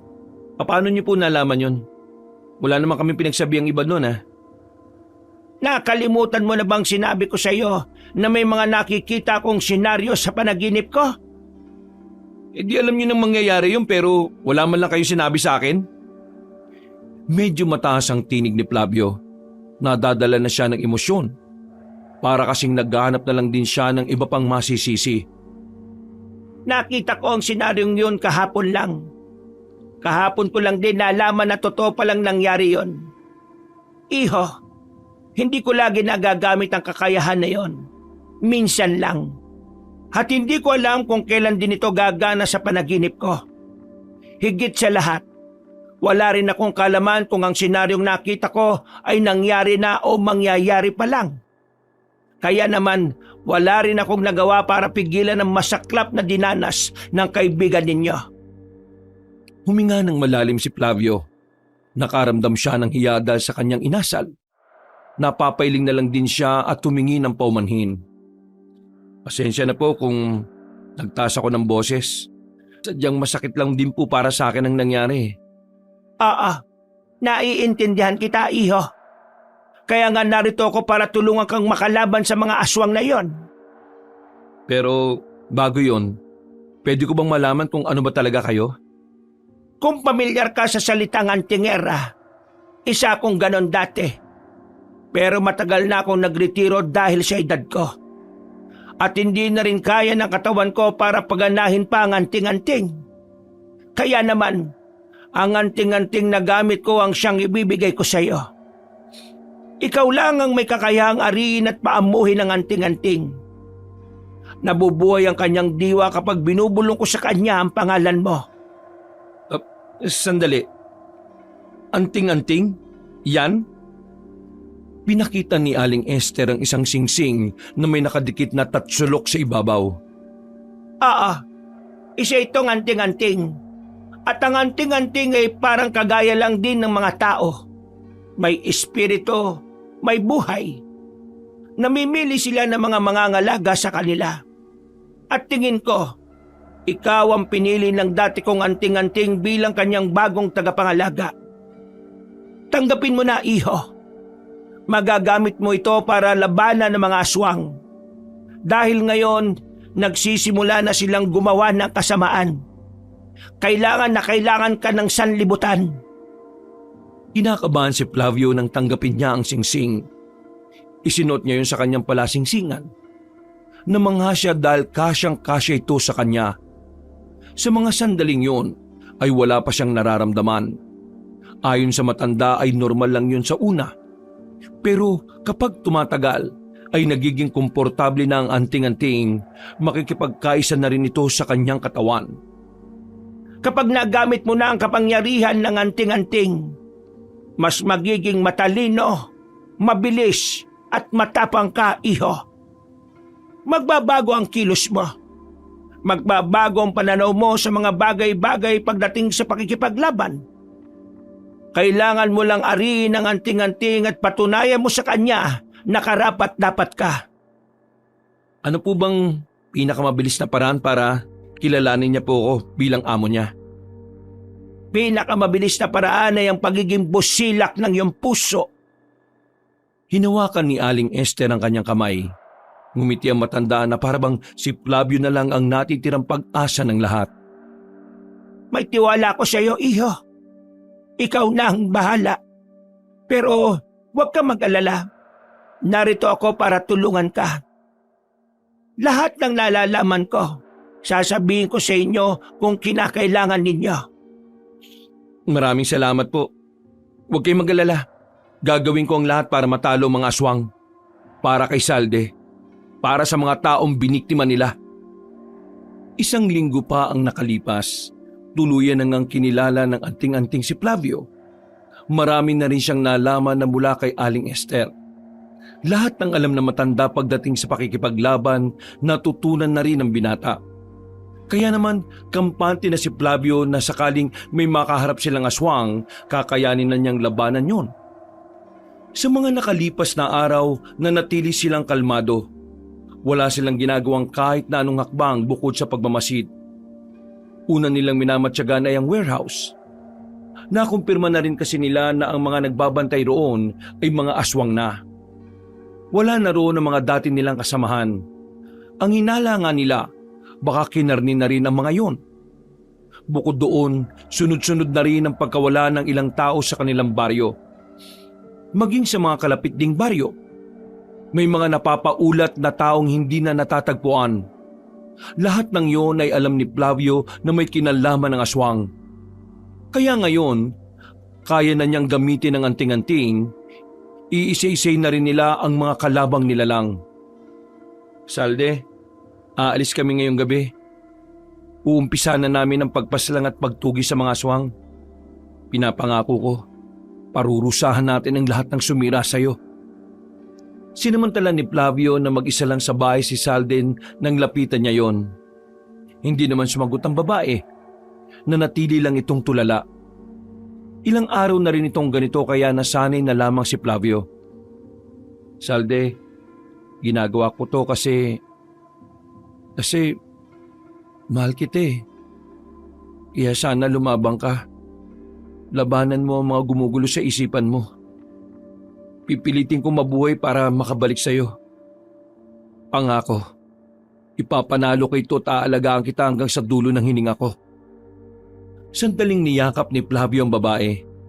Nang tumalikod na siya, hindi na niya nakitang umiyak si Salde. Binalikan na lamang niya si Rolly at Brusco sa kanto habang naghihintay sa kanya. Una nilang pupuntahan sa gabing yon, walang iba kundi ang warehouse. Maingat silang nagtungo roon. Kung saan-saan sila sumuot, wag lang may makakita sa kanila. Hindi nagtagal, natanaw na rin nila ang warehouse na dati nilang pinapasukan. Malakas ang hangin sa mga sandaling ito. Kaya kahit malayo sila, para silang nakakaamoy ng mga nabubulok na daga. Sa likod lang kayo, mauna ako. Sakaling may makasalubong agad tayo, palagagad. Pero hanggat maaari, bilisan lang natin para hindi tayo makalika ng malakas na ingay. Walang magdadalawang isip na pumatay ha. Mga aswang ang kakalabanin natin, hindi tao. Walang halaga ang mga buhay nila sa lupain natin. Sumang-ayon naman si Rolly at Brusco. Naglakad na rin sila palapit doon. Habang nasa gilid sila ng warehouse, naririnig pa rin nila ang mga nag-uusap-usap sa loob. Nag-ooperate pa rin pala sila kahit na ganitong oras? Ano bang aasahan mo? Di naman mga tao nandyan eh. Mamaya na kayo mag-usap. Baka marinig nila tayo. Matatalas ang pandinig ng mga aswang. Nanahimik na lamang ang dalawa. Nang makakuha na ng pagkakataon si Flavio, sumilip na rin siya sa loob. Kita niyang abalang-abala pa rin ang mga aswang sa pag-aasikaso ng mga karne ng tao. Naunang pumasok ang binata. Hawak-hawak na nito ang dalang itak. Nang lumiko sila sa naglalakihang bakal na lagayan ng mga karne, bigla na lamang nilang nakasalubong ang tatlong aswang. Nung una ay nakipagtitigan pa yon sa kanila. Pero nang makita ni Flavio na mag-iingay na ang mga yon, pinagana na niya agad ang anting-anting. Mabilis ang pagkilos na kanyang ginawa. Nagulat na lamang si Rolly at Brusco na nakalapit na roon si Flavio. Bagsak agad ang tatlong aswang at tumagas ang dugo mula sa leeg. Si Brusco na dating kaaway ni Flavio, napalunok ng laway dahil sa kaba. Hindi kasi nito inakalang gano'n na pala kabangis si Flavio pagdating sa paghawak ng itak. Dahan-dahan lang. Kailangan natin makarating sa opisina ni Rafael nang hindi niya nararamdaman. Naglakad pa sila sa gilid. Hanggang sa matagumpay na nga nilang natumbok ang daan patungo sa inaakala nilang kinaroroonan ni Rafael. Marahan nilang binuksan ang pinto. Pero pagpasok nila sa loob ay wala silang nakita roon. Nako, natunugan yata tayo. Hindi, mukhang maaga lang talaga silang umalis. Kung alam niyang pupunta tayo, dapat hindi na tayo nakapasok. Sa gubat pa lang, napalaban na tayo. Anong gagawin natin ngayon? Wala na tayong dahilan para magdahan-dahan. Papaslangin na natin ang mga aswang na nandito. At pagkatapos, sisilaban natin ang warehouse na to para masayang lahat ng karne ng tao na narito. Sinipa ni Flavio ng malakas ang pintuan. Napatingin ang mga aswang sa labas. Agad-agad na nagbago ng anyo ang mga nilalang. At sa puntong ito, nagsimula na rin ang labanan. nakipagsabayan silang tatlo sa mga aswang. Si Flavio parang hindi na normal na tao kung kumilos. Napapanganga sa kanya ang dalawa niyang kasama. Tumatalon-talon kasi siya sa matataas na bakal. Kung kumilos din ito ay hindi normal ang bilis. Sa kalakasan ng paggana ng anting-anting, hindi rin makatama ng kalmot ng mga aswang. Parang dumudulas lang ang mga kuko ng mga aswang. Hindi nga nagtagal, patay na ang lahat ng aswang na naroon. Wala silang tinira. Pre, tao ka pa ba? O baka aswang ka na rin ha? Kakaiba yung galaw mo eh. Dahil dito, Ano yan? Malamang sing-sing. isa itong anting-anting. Bigay sa akin ng isang nagmagandang loob, isang dating antingero. Anting-anting? Ang angas niya na. Pero mas maangas kung susunugin na natin ang lugar na ito. Tara na! Kinuha na rin nila ang gaas na itinabi nila sa di kalayuan sa warehouse. Ibinuhos nila yon sa buong paligid. Pagkatapos, lumabas na rin sila at agad na sinilaban ang lugar na yon. Mabilis na kumalat ang apoy. Para silang nasa pelikula na naglalakad palayo habang may dambuhalang apoy sa kanilang likuran. Ang pangyayaring yun ay mabilis na nakarating sa magkapatid na Rafael at Romulo. Kinabukasan, bumalik ng mag-isa si Flavio. Nakita niyang naroon ang magkapatid habang galit na tinitingnan ang warehouse na tanging mga bakal na lamang ang natira. Sinong hampas lupa ang gumawa nito? Sabihin mo sa akin, Rafael. Sino? Bakit akong tatanungin mo? Alam mo magkasama tayo na magdamag kagabi. Kung sino man ang gumawa nito, magbabayaran ko sila. Nasira ang negosyo natin. Paano na mga kliyente natin? Magagalit ang mga kapwa natin na aswang na nag-invest sa negosyong ito. Sabihin mo, Rafael, anong gagawin natin? Hindi ko alam. Nawalan din ako kaya wag mo kong sigaw-sigawan. Walang magagawa yung kakasigaw mo. Hindi na may babalik ang nawala. Ang isipin na lang natin, paano natin malalaman kung sino ang gumawa nito? Malakas ang kutob ko na sinadya ito eh. Hindi ito aksidente. Habang nakikinig si Flavio, hindi niya maiwasang hindi kumulo ang kanyang dugo. Kahit na nagawa na nila ang kanilang plano, gigil na gigil pa rin siya sa magkapatid na matanda. Isusunod ko na ang mga anak nyo. Paiiyakin ko kayo ng dugo. Umalis na lamang si Flavio doon at bumalik na lang sa bahay niya. Bago siya magpahinga, sinilip-silip niya ang bahay nila Salde. Wala sa tapat ng pinto ang dalaga. Bagay na ikinalungkot niya ng bahagya. Mula kasi nang mawala sa sarili si Salde, madalang na lang itong makita na naroon sa paborito niyang tambayan. Samantala, natuwa naman si Aling Esther nang malaman ang nangyari. Tila may kakaibang kaligayahan para sa matandang babae na makitang nagagalit ang mga aswang. Mamayang gabi naman, iisa-isay na namin ang anak ni Rafael at Romulo. Ipaparamdam ko sa kanila kung ano yung pakiramdam ng nawalan. Iho, tatandaan mo palagi na huwag kang magpapadala sa emosyon. Hayaan mo na munang pahupain ang tensyon. Huwag na muna kayong umatake mamaya. Palipasin niyo muna ng ilang araw. Nakakasiguro ko na pinaghahandaan din nila kayo. Lalo pat wala naman silang ideya kung sino ang gumawa nun. Nakinig naman ang binata kay Aling Esther. Napagtanto rin kasi nito na mas mahihirapan ng mga aswang na tukuyin sila kung pipiliin na muna nilang magpalamig. Pagkatapos ng kanilang usapan, 12:00 ng tanghali, kalat na sa baryo ang nangyari. Pero walang kaalam-alam ang mga tao na ang mga nasunog sa loob ng warehouse na yon ay mga aswang at ang karne ng mga tao. Kanina ka pa namin hinahanap. Saan ka ba nagpunta? Meron lang ako kinausap na tao. Bakit? May problema ba? Narinig namin ang nanay ni Salde.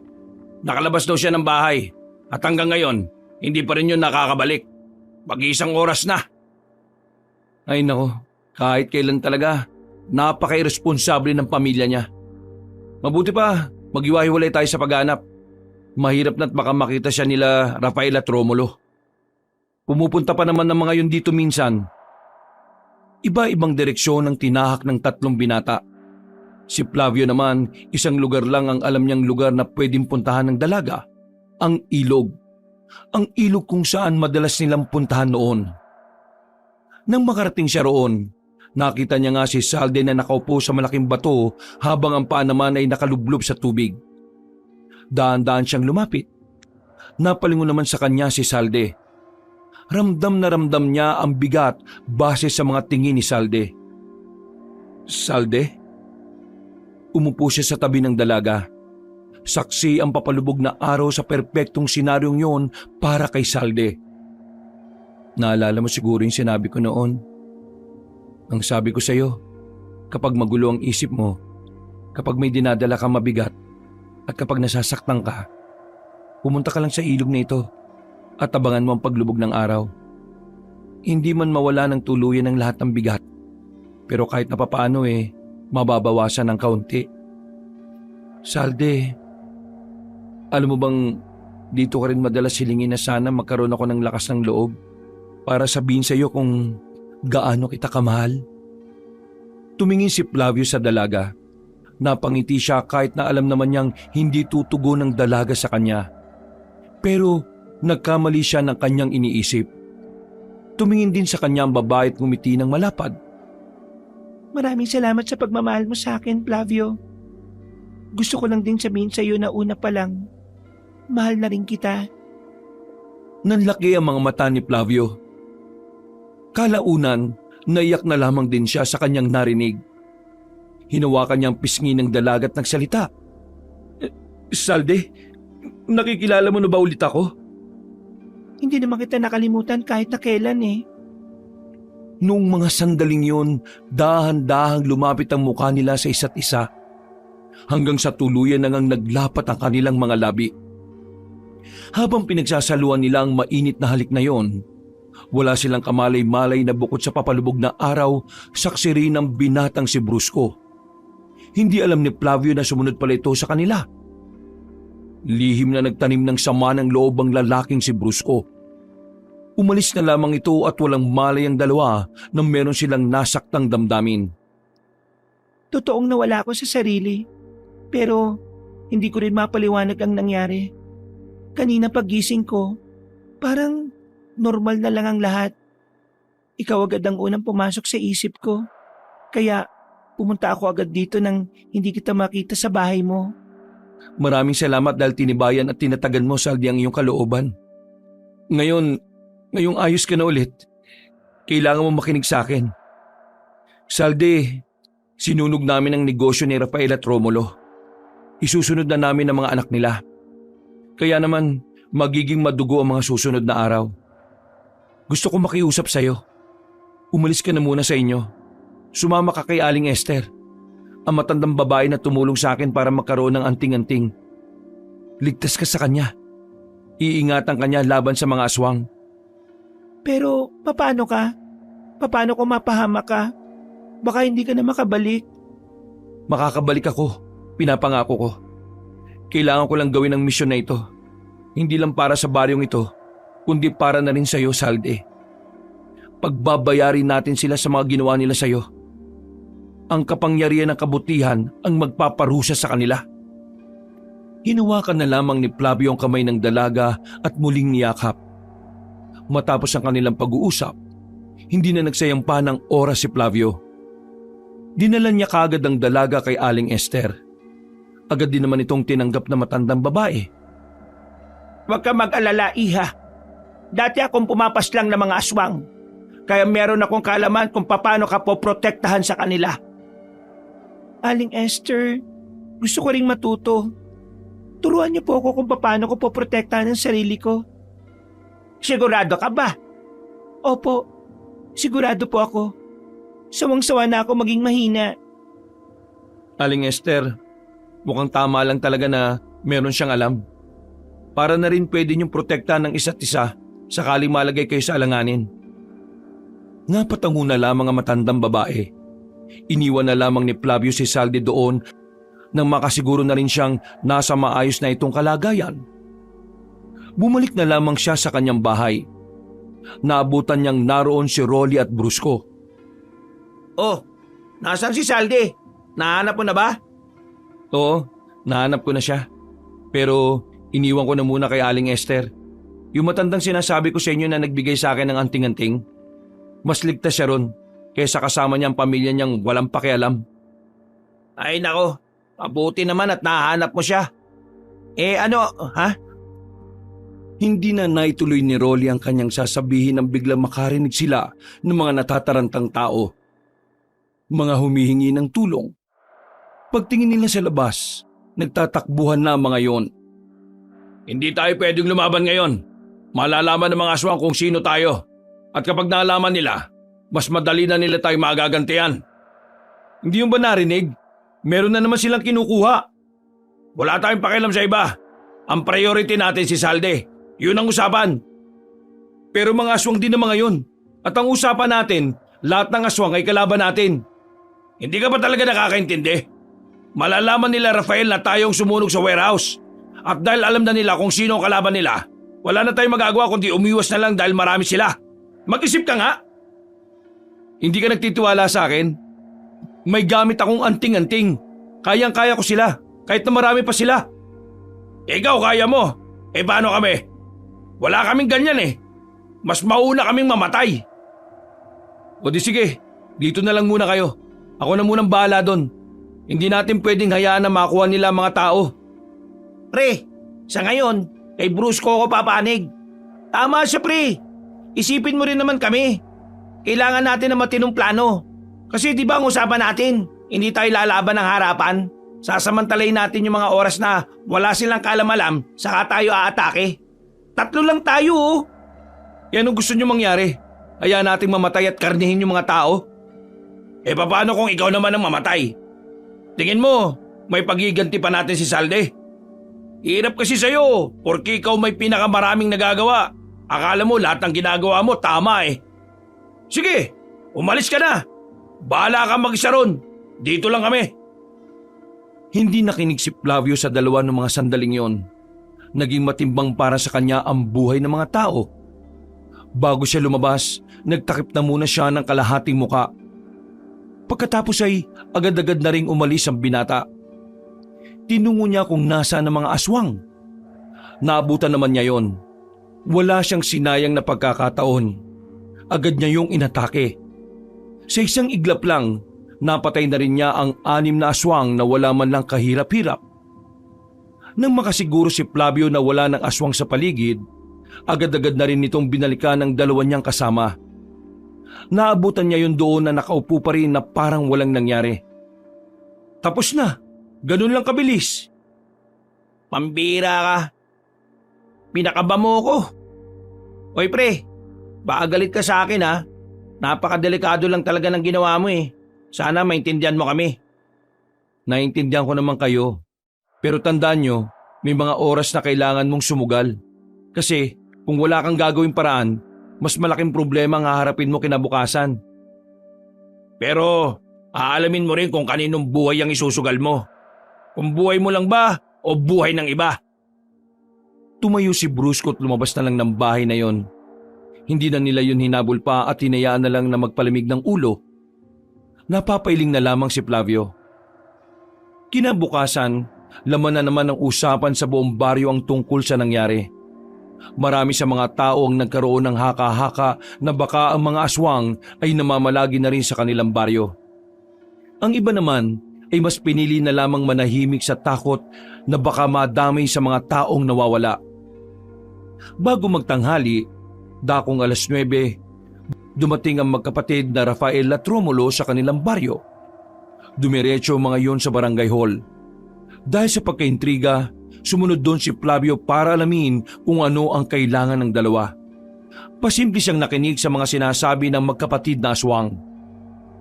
Nakatanggap kami ng impormasyon na dito sa baryong ito. Dito nakatira ang sumugod sa warehouse namin. Sabihin mo sa amin kung nasan siya. Wala akong alam dyan sa nangyaring yan. Anong wala kang alam? Ikaw ang kapitan. Gawan mo ng paraan para mahanap kung sino yon. Hindi ka gagawa ng paraan? Ha? Nanlaki ang mga mata ni Flavio nang makitang sinipan ni Romulo matandang kapitan. tumilapon yun sa dingding. Galit na galit namang lumabas ang magkapatid kasama ang mga tauhan ng mga ito na aswang din. Nagtago si Flavio sa gilid. Maya-maya lang, narinig na niya ang pangalan niya na binanggit ng isa sa mga yon. Saan ba nakatira ang siraulong Flavio na yon? Kung isa-isahin na lang kaya natin ang kabahayan. Wag na. Magsasayang lang tayo ng oras. Meron akong alam na paraan para lumitaw siya. Babae lang ang katapat niyan. Agad na umalis ang dalawa. Sa mga sandaling yon, batid na ni Flavio na si Saldi ang gustong birahin ng dalawa. Pero buti na lang talaga ay kasama na nito si Aling Esther kaya hindi na siya nababahala. Ang iniisip niya lang ay kung papaano nalaman ng dalawang matanda na siya ang may pakana ng pagsunog.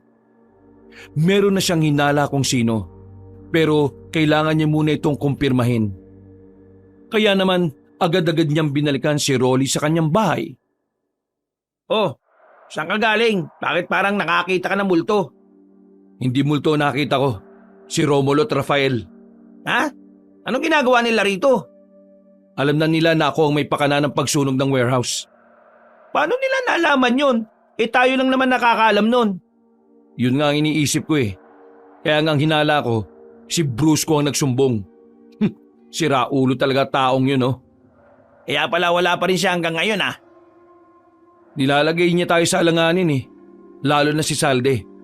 Buti na lang wala na si Salde sa pamilya niya. Pupuntahan kasi siya ng dalawang matanda para gamitin laban sa akin eh. Anong gagawin natin ngayon? Wala muna tayong gagawin. Papalipas na muna tayo ng araw. Pero itutuloy natin ang plano natin na iisa-isay natin ang mga anak nila. Tumangutango na lamang si Rolly. Noong mga sandaling yon, nanatili lamang sila sa loob ng bahay. Hindi sila lumabas. Kahit na anong mangyari ay nagkunwari silang walang tao sa loob. Maraming araw pa ang lumipas. Nanatiling ligtas ang dalawang binata. Nasa maayos din naman na kalagayan ng babaeng si Salde kasama si Aling Esther. Nung gabing yun, handang-handa na ang magkaibigang Flavio at Rolly sa gagawin nila. Hindi na nila hinanap pa si Brusco. Itinuon na lamang nila ang atensyon sa plano na dapat ay magawa nila ng maayos. Dahil sa puntong ito, papasok sila sa lungga ng mga aswang. Nagtungo sila sa dating bahay ng mga Reyes. Malaki ang mansyon, kaya alam ni Flavio na hindi magiging madali ang gagawin nila. Wala ang dalawang matanda ngayon sa mansyon. Minamanmanan ko sila kanina pa eh. Pupunta sila sa isang lupay na malayo rito. Kaya malaya tayo makakapasok sa loob. Mga anak lang nila ang nandyan. Kasing edad lang din natin. Hindi kaya meron din sila mga tauhan sa mansyon? Hindi naglalagay ng bantay ang mga aswang sa bahay nila. Isinasama nila yun sa pagalis. Kaya tingnan mo, wala kang makikitang nasa labas. Pero kailangan pa rin nating maging maingat dahil mabibilis din ang mga anak nila. Nakahanda naman ako pre, kaya walang problema sa akin. Nang makakuha na sila ng tamang pagkakataon, lumabas na rin sila ng kanilang pinagtataguan. Agad-agad silang nakalapit sa mansyon. Pagsilip nila sa loob, wala silang nakitang aswang. Pero nararamdaman ni Flavio na naroon yun sa mansyon. Pasimple silang lumapit hanggang sa makarating na sila sa tapat ng bintana.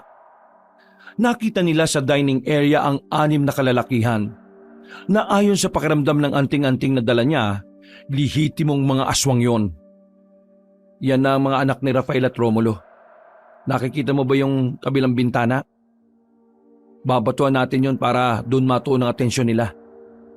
Tapos, dito tayo sa mismong pintuan papasok. Bibiglayin natin sila sa likod. Mukhang nakakatakot yung gagawin natin pero mukhang masaya rin. Tara! Kumuha ng bato si Flavio. Binato niya ang kabilang salamin. Nang mabasag yon, agad na napatingin doon ang mga aswang sa loob. Nagmamadali naman silang pumasok ng mansyon. Nang nasa loob na sila, tinungo nila ang dining room. 2 agad ang nagawa nilang saksakin ng mahaba nilang itak. Habang ang 4 naman ay agad na nakailag. Kumusta mga aswang? Narito kami para paslangin kayo. Nagpalit na ng anyo ang mga yon. Pero hindi naman nagpadaig ang magkaibigan. Agad nilang nilusob ang mga yon. Tigdalawa silang kalaban. Dahil mukhang wala namang alam sa pakikipagsagupaan ng mga aswang na yon, hindi yun umubra sa kanila. Pinagpapapaslang lang nila ng walang kahirap-hirap ang mga aswang na yon. Wala pang 5 minuto, nakabulagta na ang mga lalaki sa sahig. Tara, kailangan na nating umalis dito. Baka maabutan pa nila tayo. Gagi, nasa labas na nga sila eh. Papasok na sila. Natatarantang humanap ng malalabasan ng dalawa. Nakita nila ang pinto sa likuran. Dinerecho nila yon. Nagtago na muna sila roon at saka kumuha ng tiyempo. Pagpasok ni Romulo at ni Rafael, inabutan nilang nakabulagta ang mga anak nila. Galit na galit ang mga yon. Nagsisisigaw. Nag-iba na rin ang boses. Sino ang gumawa nito sa kanila?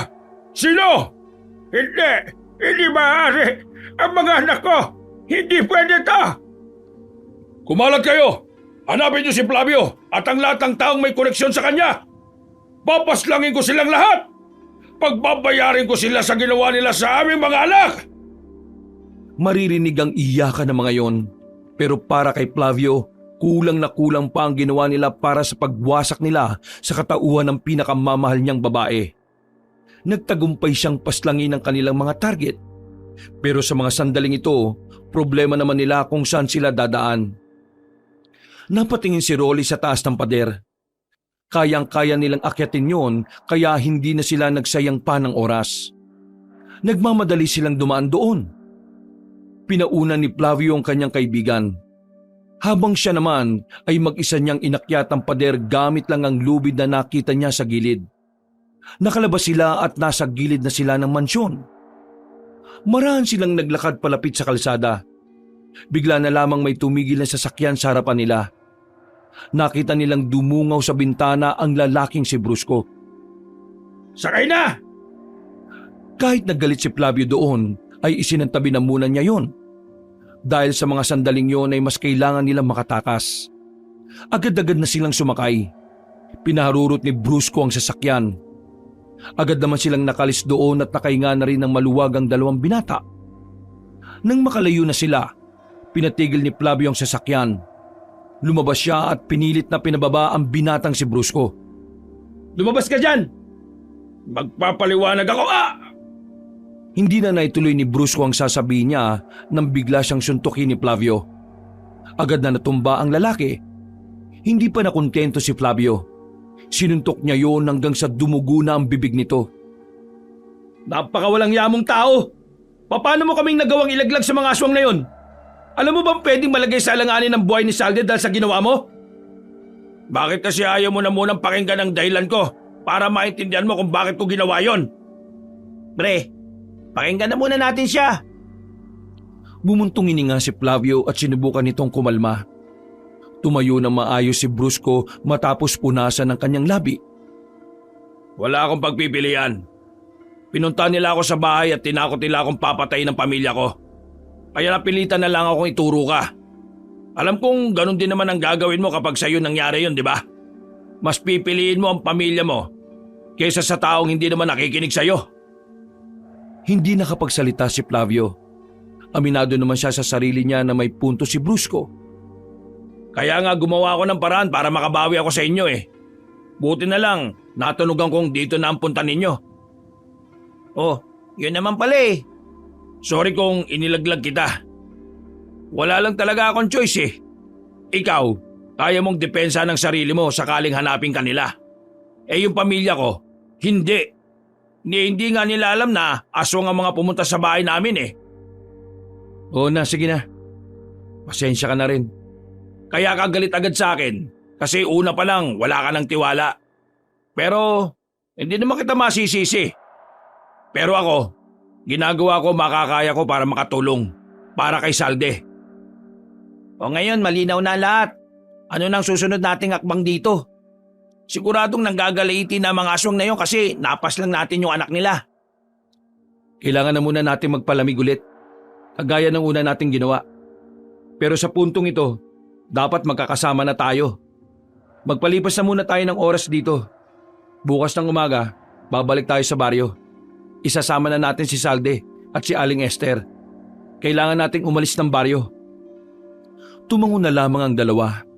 Pinarada nila ang sasakyan sa liblib na lugar at doon na muna sila tumambay. Nagsindi sila ng mga tuyong kahoy. Kahit papano, naging kalmado na ang kanilang kalooban. Tahimik lang silang pinapanood ng apoy. Naglalaro pa rin sa isipan ni Flavio ang nakita nilang reaksyon ni Rafael at Romulo. Batid nilang magiging madugo ang paghaharap nila dahil sa galit na naghahari sa kalooban ng dalawang matanda. Makalipas ang ilang sandali, nauna nang nakatulog si Brusco sa loob ng sasakyan. Nanatili naman ang magkaibigang Flavio at Rolly.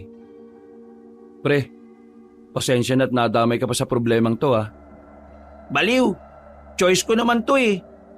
At saka, para naman kay future kumari ang ginagawa ko, di ba? The best ka talaga. Kapag natapos na ang problemang to, ako ang bahala sa'yo. Ikaw ang the best. Lahat gagawin mo para sa babaeng mahal mo. Hindi ka na torpe, pre. Certified tunay na lalaki ka na. Loko, hindi ko naman masyadong iniisip yung nararamdaman ko para kay Salde. Mas una kong iniisip kung paano ko siya mabibigyan ng kapayapaan. Ipagdasal na lang natin na sana maging maayos na ang lahat.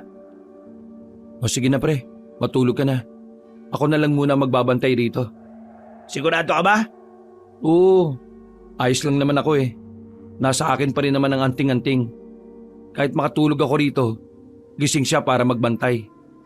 O sige pre, inaantok na rin ako eh. Naiwan ng mag-isa ang binatang si Flavio. Ilang minuto lang din, nakidlip na rin siya sa gilid ng sasakyan. Nagising na lamang siya nang maramdaman na niya ang langgam na pumasok sa kanyang brief. Ay, wisit! Ari! Dami mong kakagatin, itlog ko pa! Ari! Grabe! Ay, nako, umaga na pala.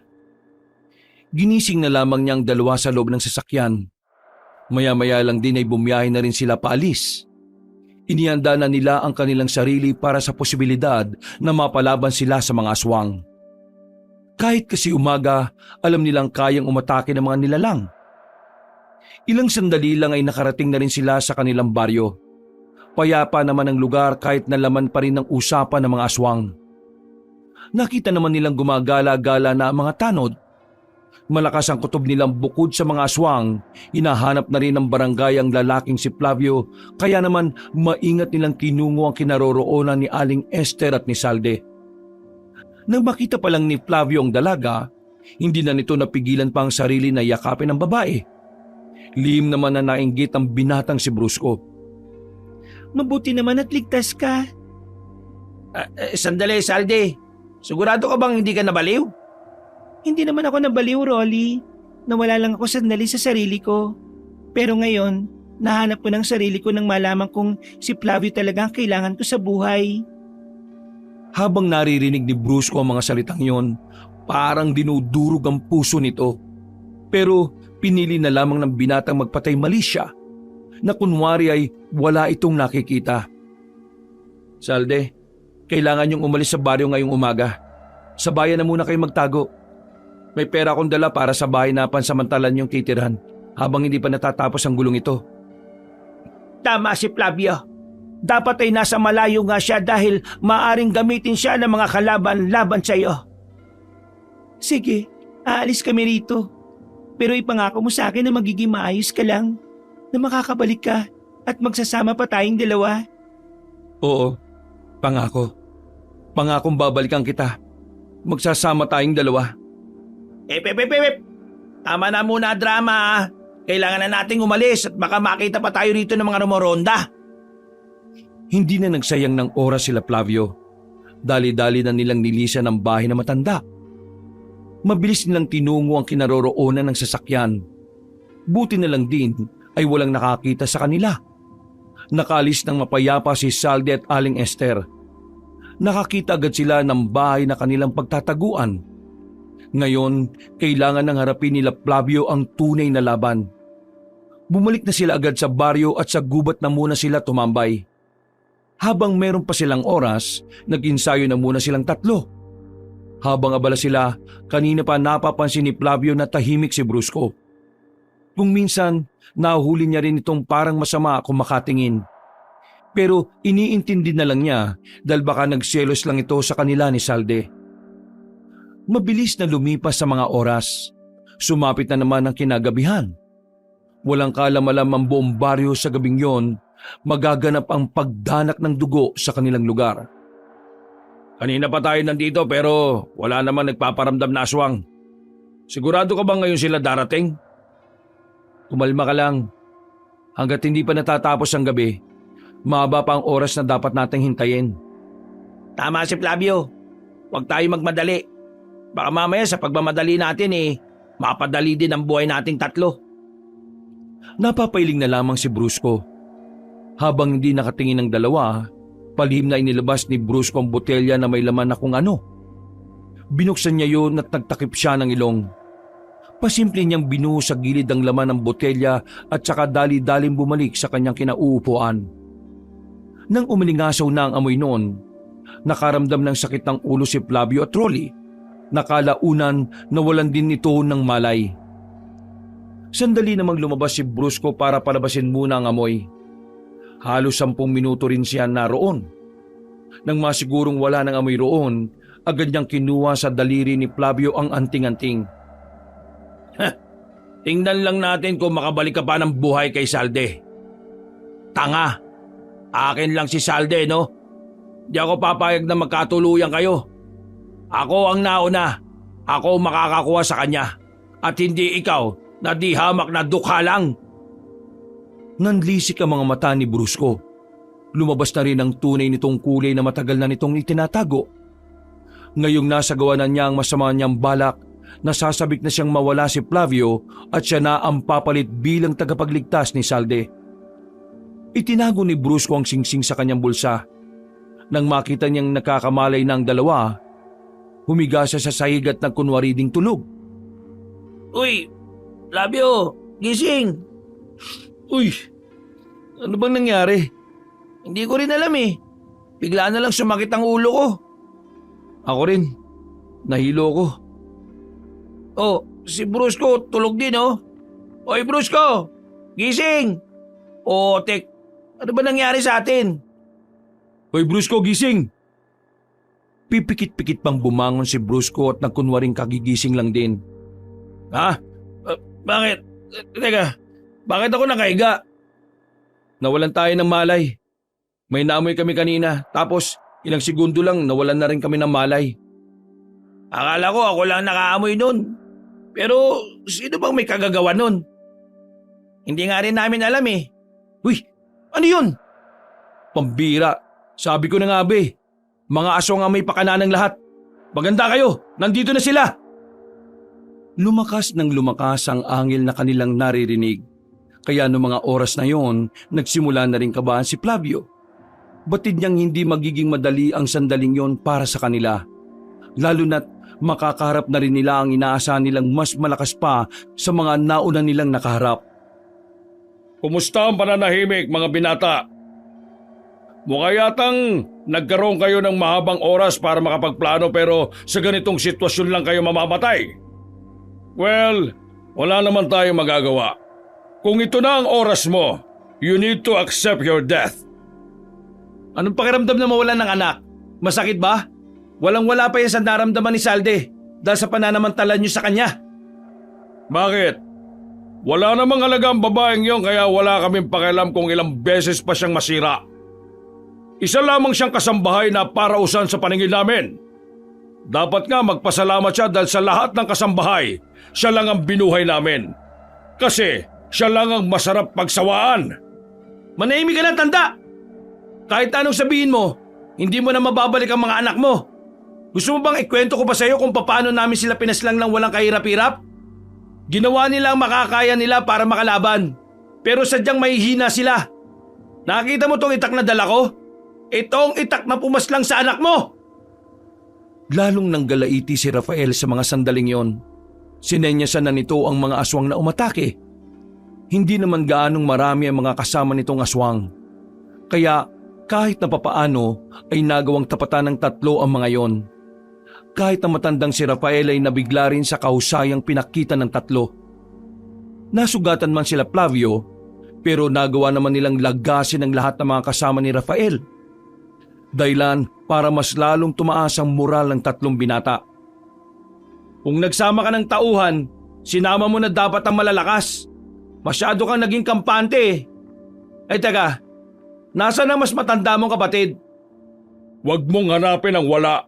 Nandito ako napapatay sa'yo.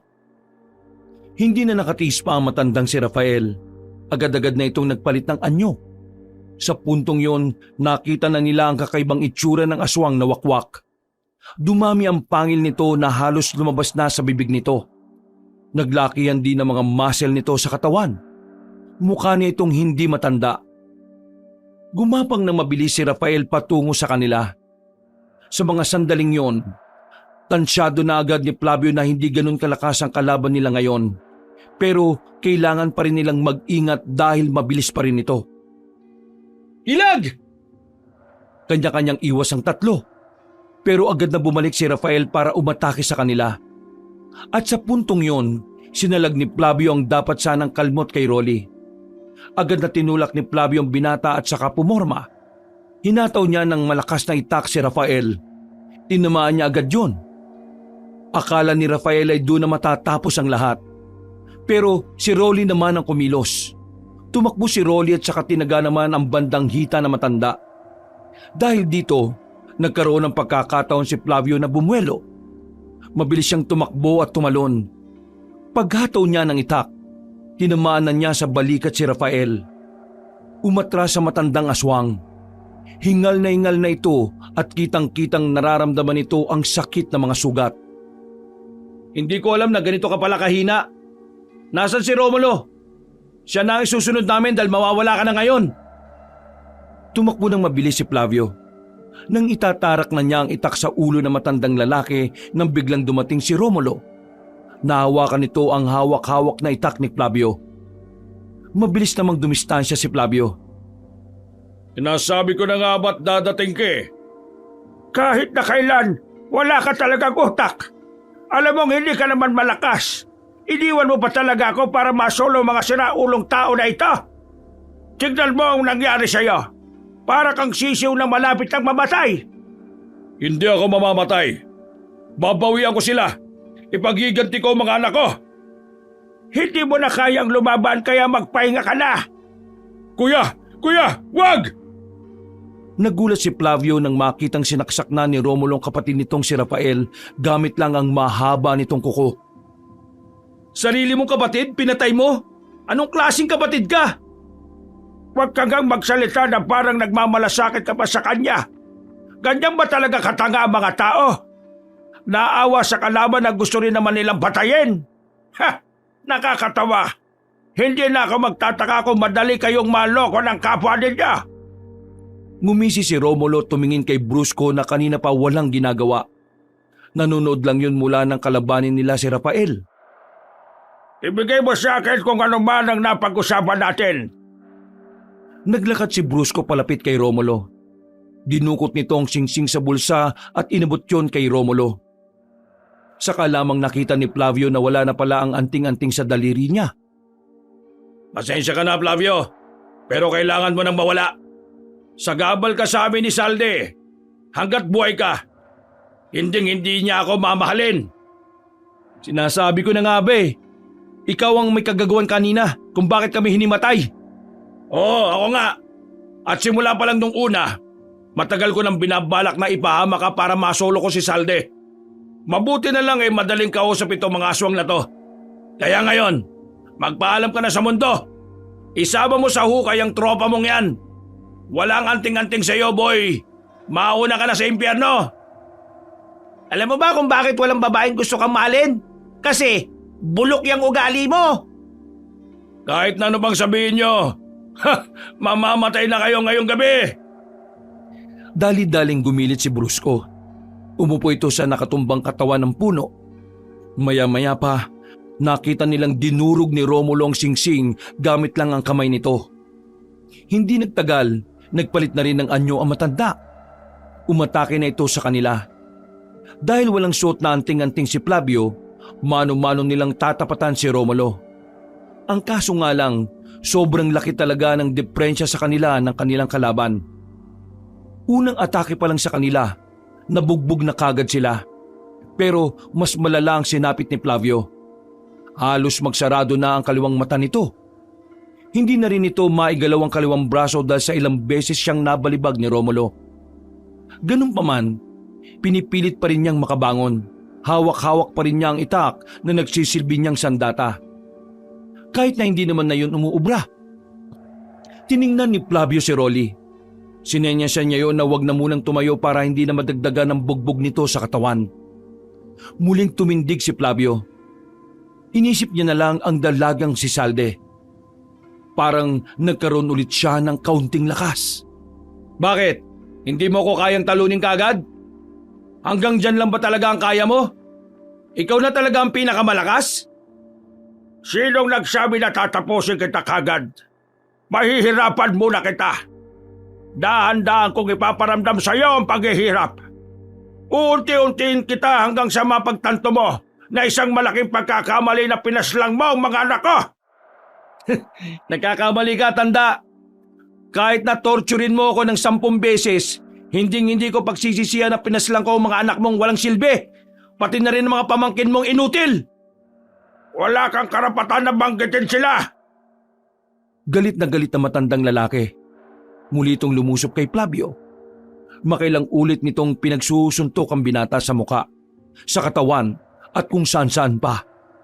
Talagang hindi nito tinatapos ang buhay ni Flavio. Magdusa ka! Magdusa ka! Tuminapon si Flavio sa pader ng kanyang bahay. Tumama pa ang ulo niya sa bato kaya mas lalo nadagdagan ang kanyang pagkahilo. Flavio! May kung anong binunot si Romulo sa likuran nito. Isang mahabang buto na may tulis sa dulo. Sa puntong ito, alam na ni Flavio na nagsawa na matandang lalaki na pahirapan siya. Ito na ang tamang oras para kay Romulo na tapusin na ang buhay ni Flavio.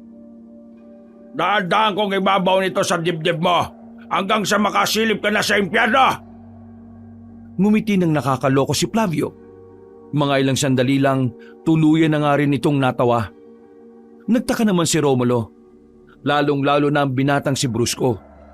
Nagawang makatayo ulit ni Flavio at tumingin ito ng direkta kay Brusco. Brusco, magaling sana yung ginawa mo kung hindi lang ako mas magaling sa'yo eh. Anong pinagsasabi mo? Yung kinuha mong singsing, hindi yun ang anting-anting. Dinukot ni Flavio ang singsing sa kanyang kaliwang bulsa. Isinuot niya yon sa kanyang daliri. At dahil dito, agad na naramdaman ng binata ang kakaibang enerhiya na agad dumaloy sa kanyang buong katawan. Tila nawala ang lahat ng sakit niya sa katawan. Nanlaki naman ang mga mata ni Romulo ng mga sandaling yon. Hindi ito makapaniwala na nalin lang sila ni Flavio. Brusco! Ang tanga mo! Umanda ka na ngayon, Romulo. Dahil ako naman. Bigla na lamang bumilis ang kilos ni Flavio. Nabigla ang matanda. Nasa harapan na niya kagad ang binata. Malakas na hinataw ni Flavio ang kanyang itak. Tinamaan ang matandang aswang mula sa muka hanggang sa bewang. Gigewang-gewang na napatras si Romulo. Hindi na nito nagawa pang makailag sa sobrang bilis ni Flavio. Sinundan pa ni Flavio ng taga ang matanda sa kung saan saang parte ng katawan. Tumigil lamang ang binata nang makitang mapungay na ang mga mata ng matanda. Masyado ka nagtiwala sa kapwa naming tao na hindi biniyayaan ng talino. Tingin mo ba, hindi ko alam na yung si Brusco may binabalak na masama sa akin? Ano? Papatayin mo ako? Kaya mo ba akong paslangin? Hindi! Kasi mabait ang tao! Hindi na pinatapos ni Flavio ang sinasabi ni Romulo. Hinataw na niya ito sa liig na naging dahilan para tuluyan na itong mamatay. Nilapitan naman agad ni Flavio ang binatang si Brusco. Takot naman si Brusco nang tutukan ito ng itak ni Flavio. Huwag mo akong patayin. Pakiusap. Bigyan mo ako ng tsansa. Hindi ko na gagawin ang ginawa ko ngayon. Hindi ko na kayo lolokohin. Pangako. Una pa lang, alam ko nang hindi kita mapagkakatiwalaan. Pero paulit-ulit kitang binibigyan ng tsansa na patunayan sa akin na hindi ka kagaya ng iniisip ko. Pero nagkamali ako sa pag-asang magbabago ka pa. Isa kang malaking kahiyang, Brusco. Pasalamat ka! Hindi pumapaslang lang taong kaibigan kong yan. Ibinabana ni Flavio ang itak. Huminga ito ng malalim at saka isinukbit na lamang ang sandata sa kanyang tagiliran. Hindi kita tutuluyan ngayon. Pero hindi ibig sabihin nun pinapatawad na kita. Bibigyan lang kita ng tsansa na mabuhay. Pero sa susunod na may gawin ka pang masama sa kahit na sino sa mga mahal ko sa buhay, kakalimutan kong tao ka para lang mapas lang kita. Brusco, tandaan mo to. Walang kahit sinong babae magmamahal sa'yo kung ganyan ang ugali mo. Hindi pinipilit ang pag-ibig. Kapag ayaw sa'yo, tanggapin mo. Kasi ibig sabihin lang nun, may ibang taong nakalaan sa'yo na darating din balang araw. Patawarin niyo ako. Hindi ko na gagawin yon. Ginawa ko lang naman kasi yun kasi... Oo, magdaday lang ka pa kasasabi mo lang wala ka ng palusot. Magpasalamat ka na lang, hindi ka nilagutan ng hininga nitong si Flavio. Sige. Flavio, maraming salamat. Maraming salamat talaga. Okay, sige na. Tara na, Rolly. Iniwan na nila ang binatang si Brusco. Para namang batang humagulgol sa iyak si Brusco dahil ang buong akala niya ay mawawala na siya sa mundo. Nang matalo na nila ang mga aswang ay bumalik na rin sa baryo ang dalagang si Salde. Nalinis na rin nila ang kanilang pangalan sa barangay. Nalaman na rin ng lahat na ang tunay na mga aswang ay ang mga manaloto. Mula noon, unti-unti na rin nakakausat si Salde sa tulong ng pagmamahal ni Flavio. Pati na rin ang mga taong tunay na nagpapahalaga sa kanya.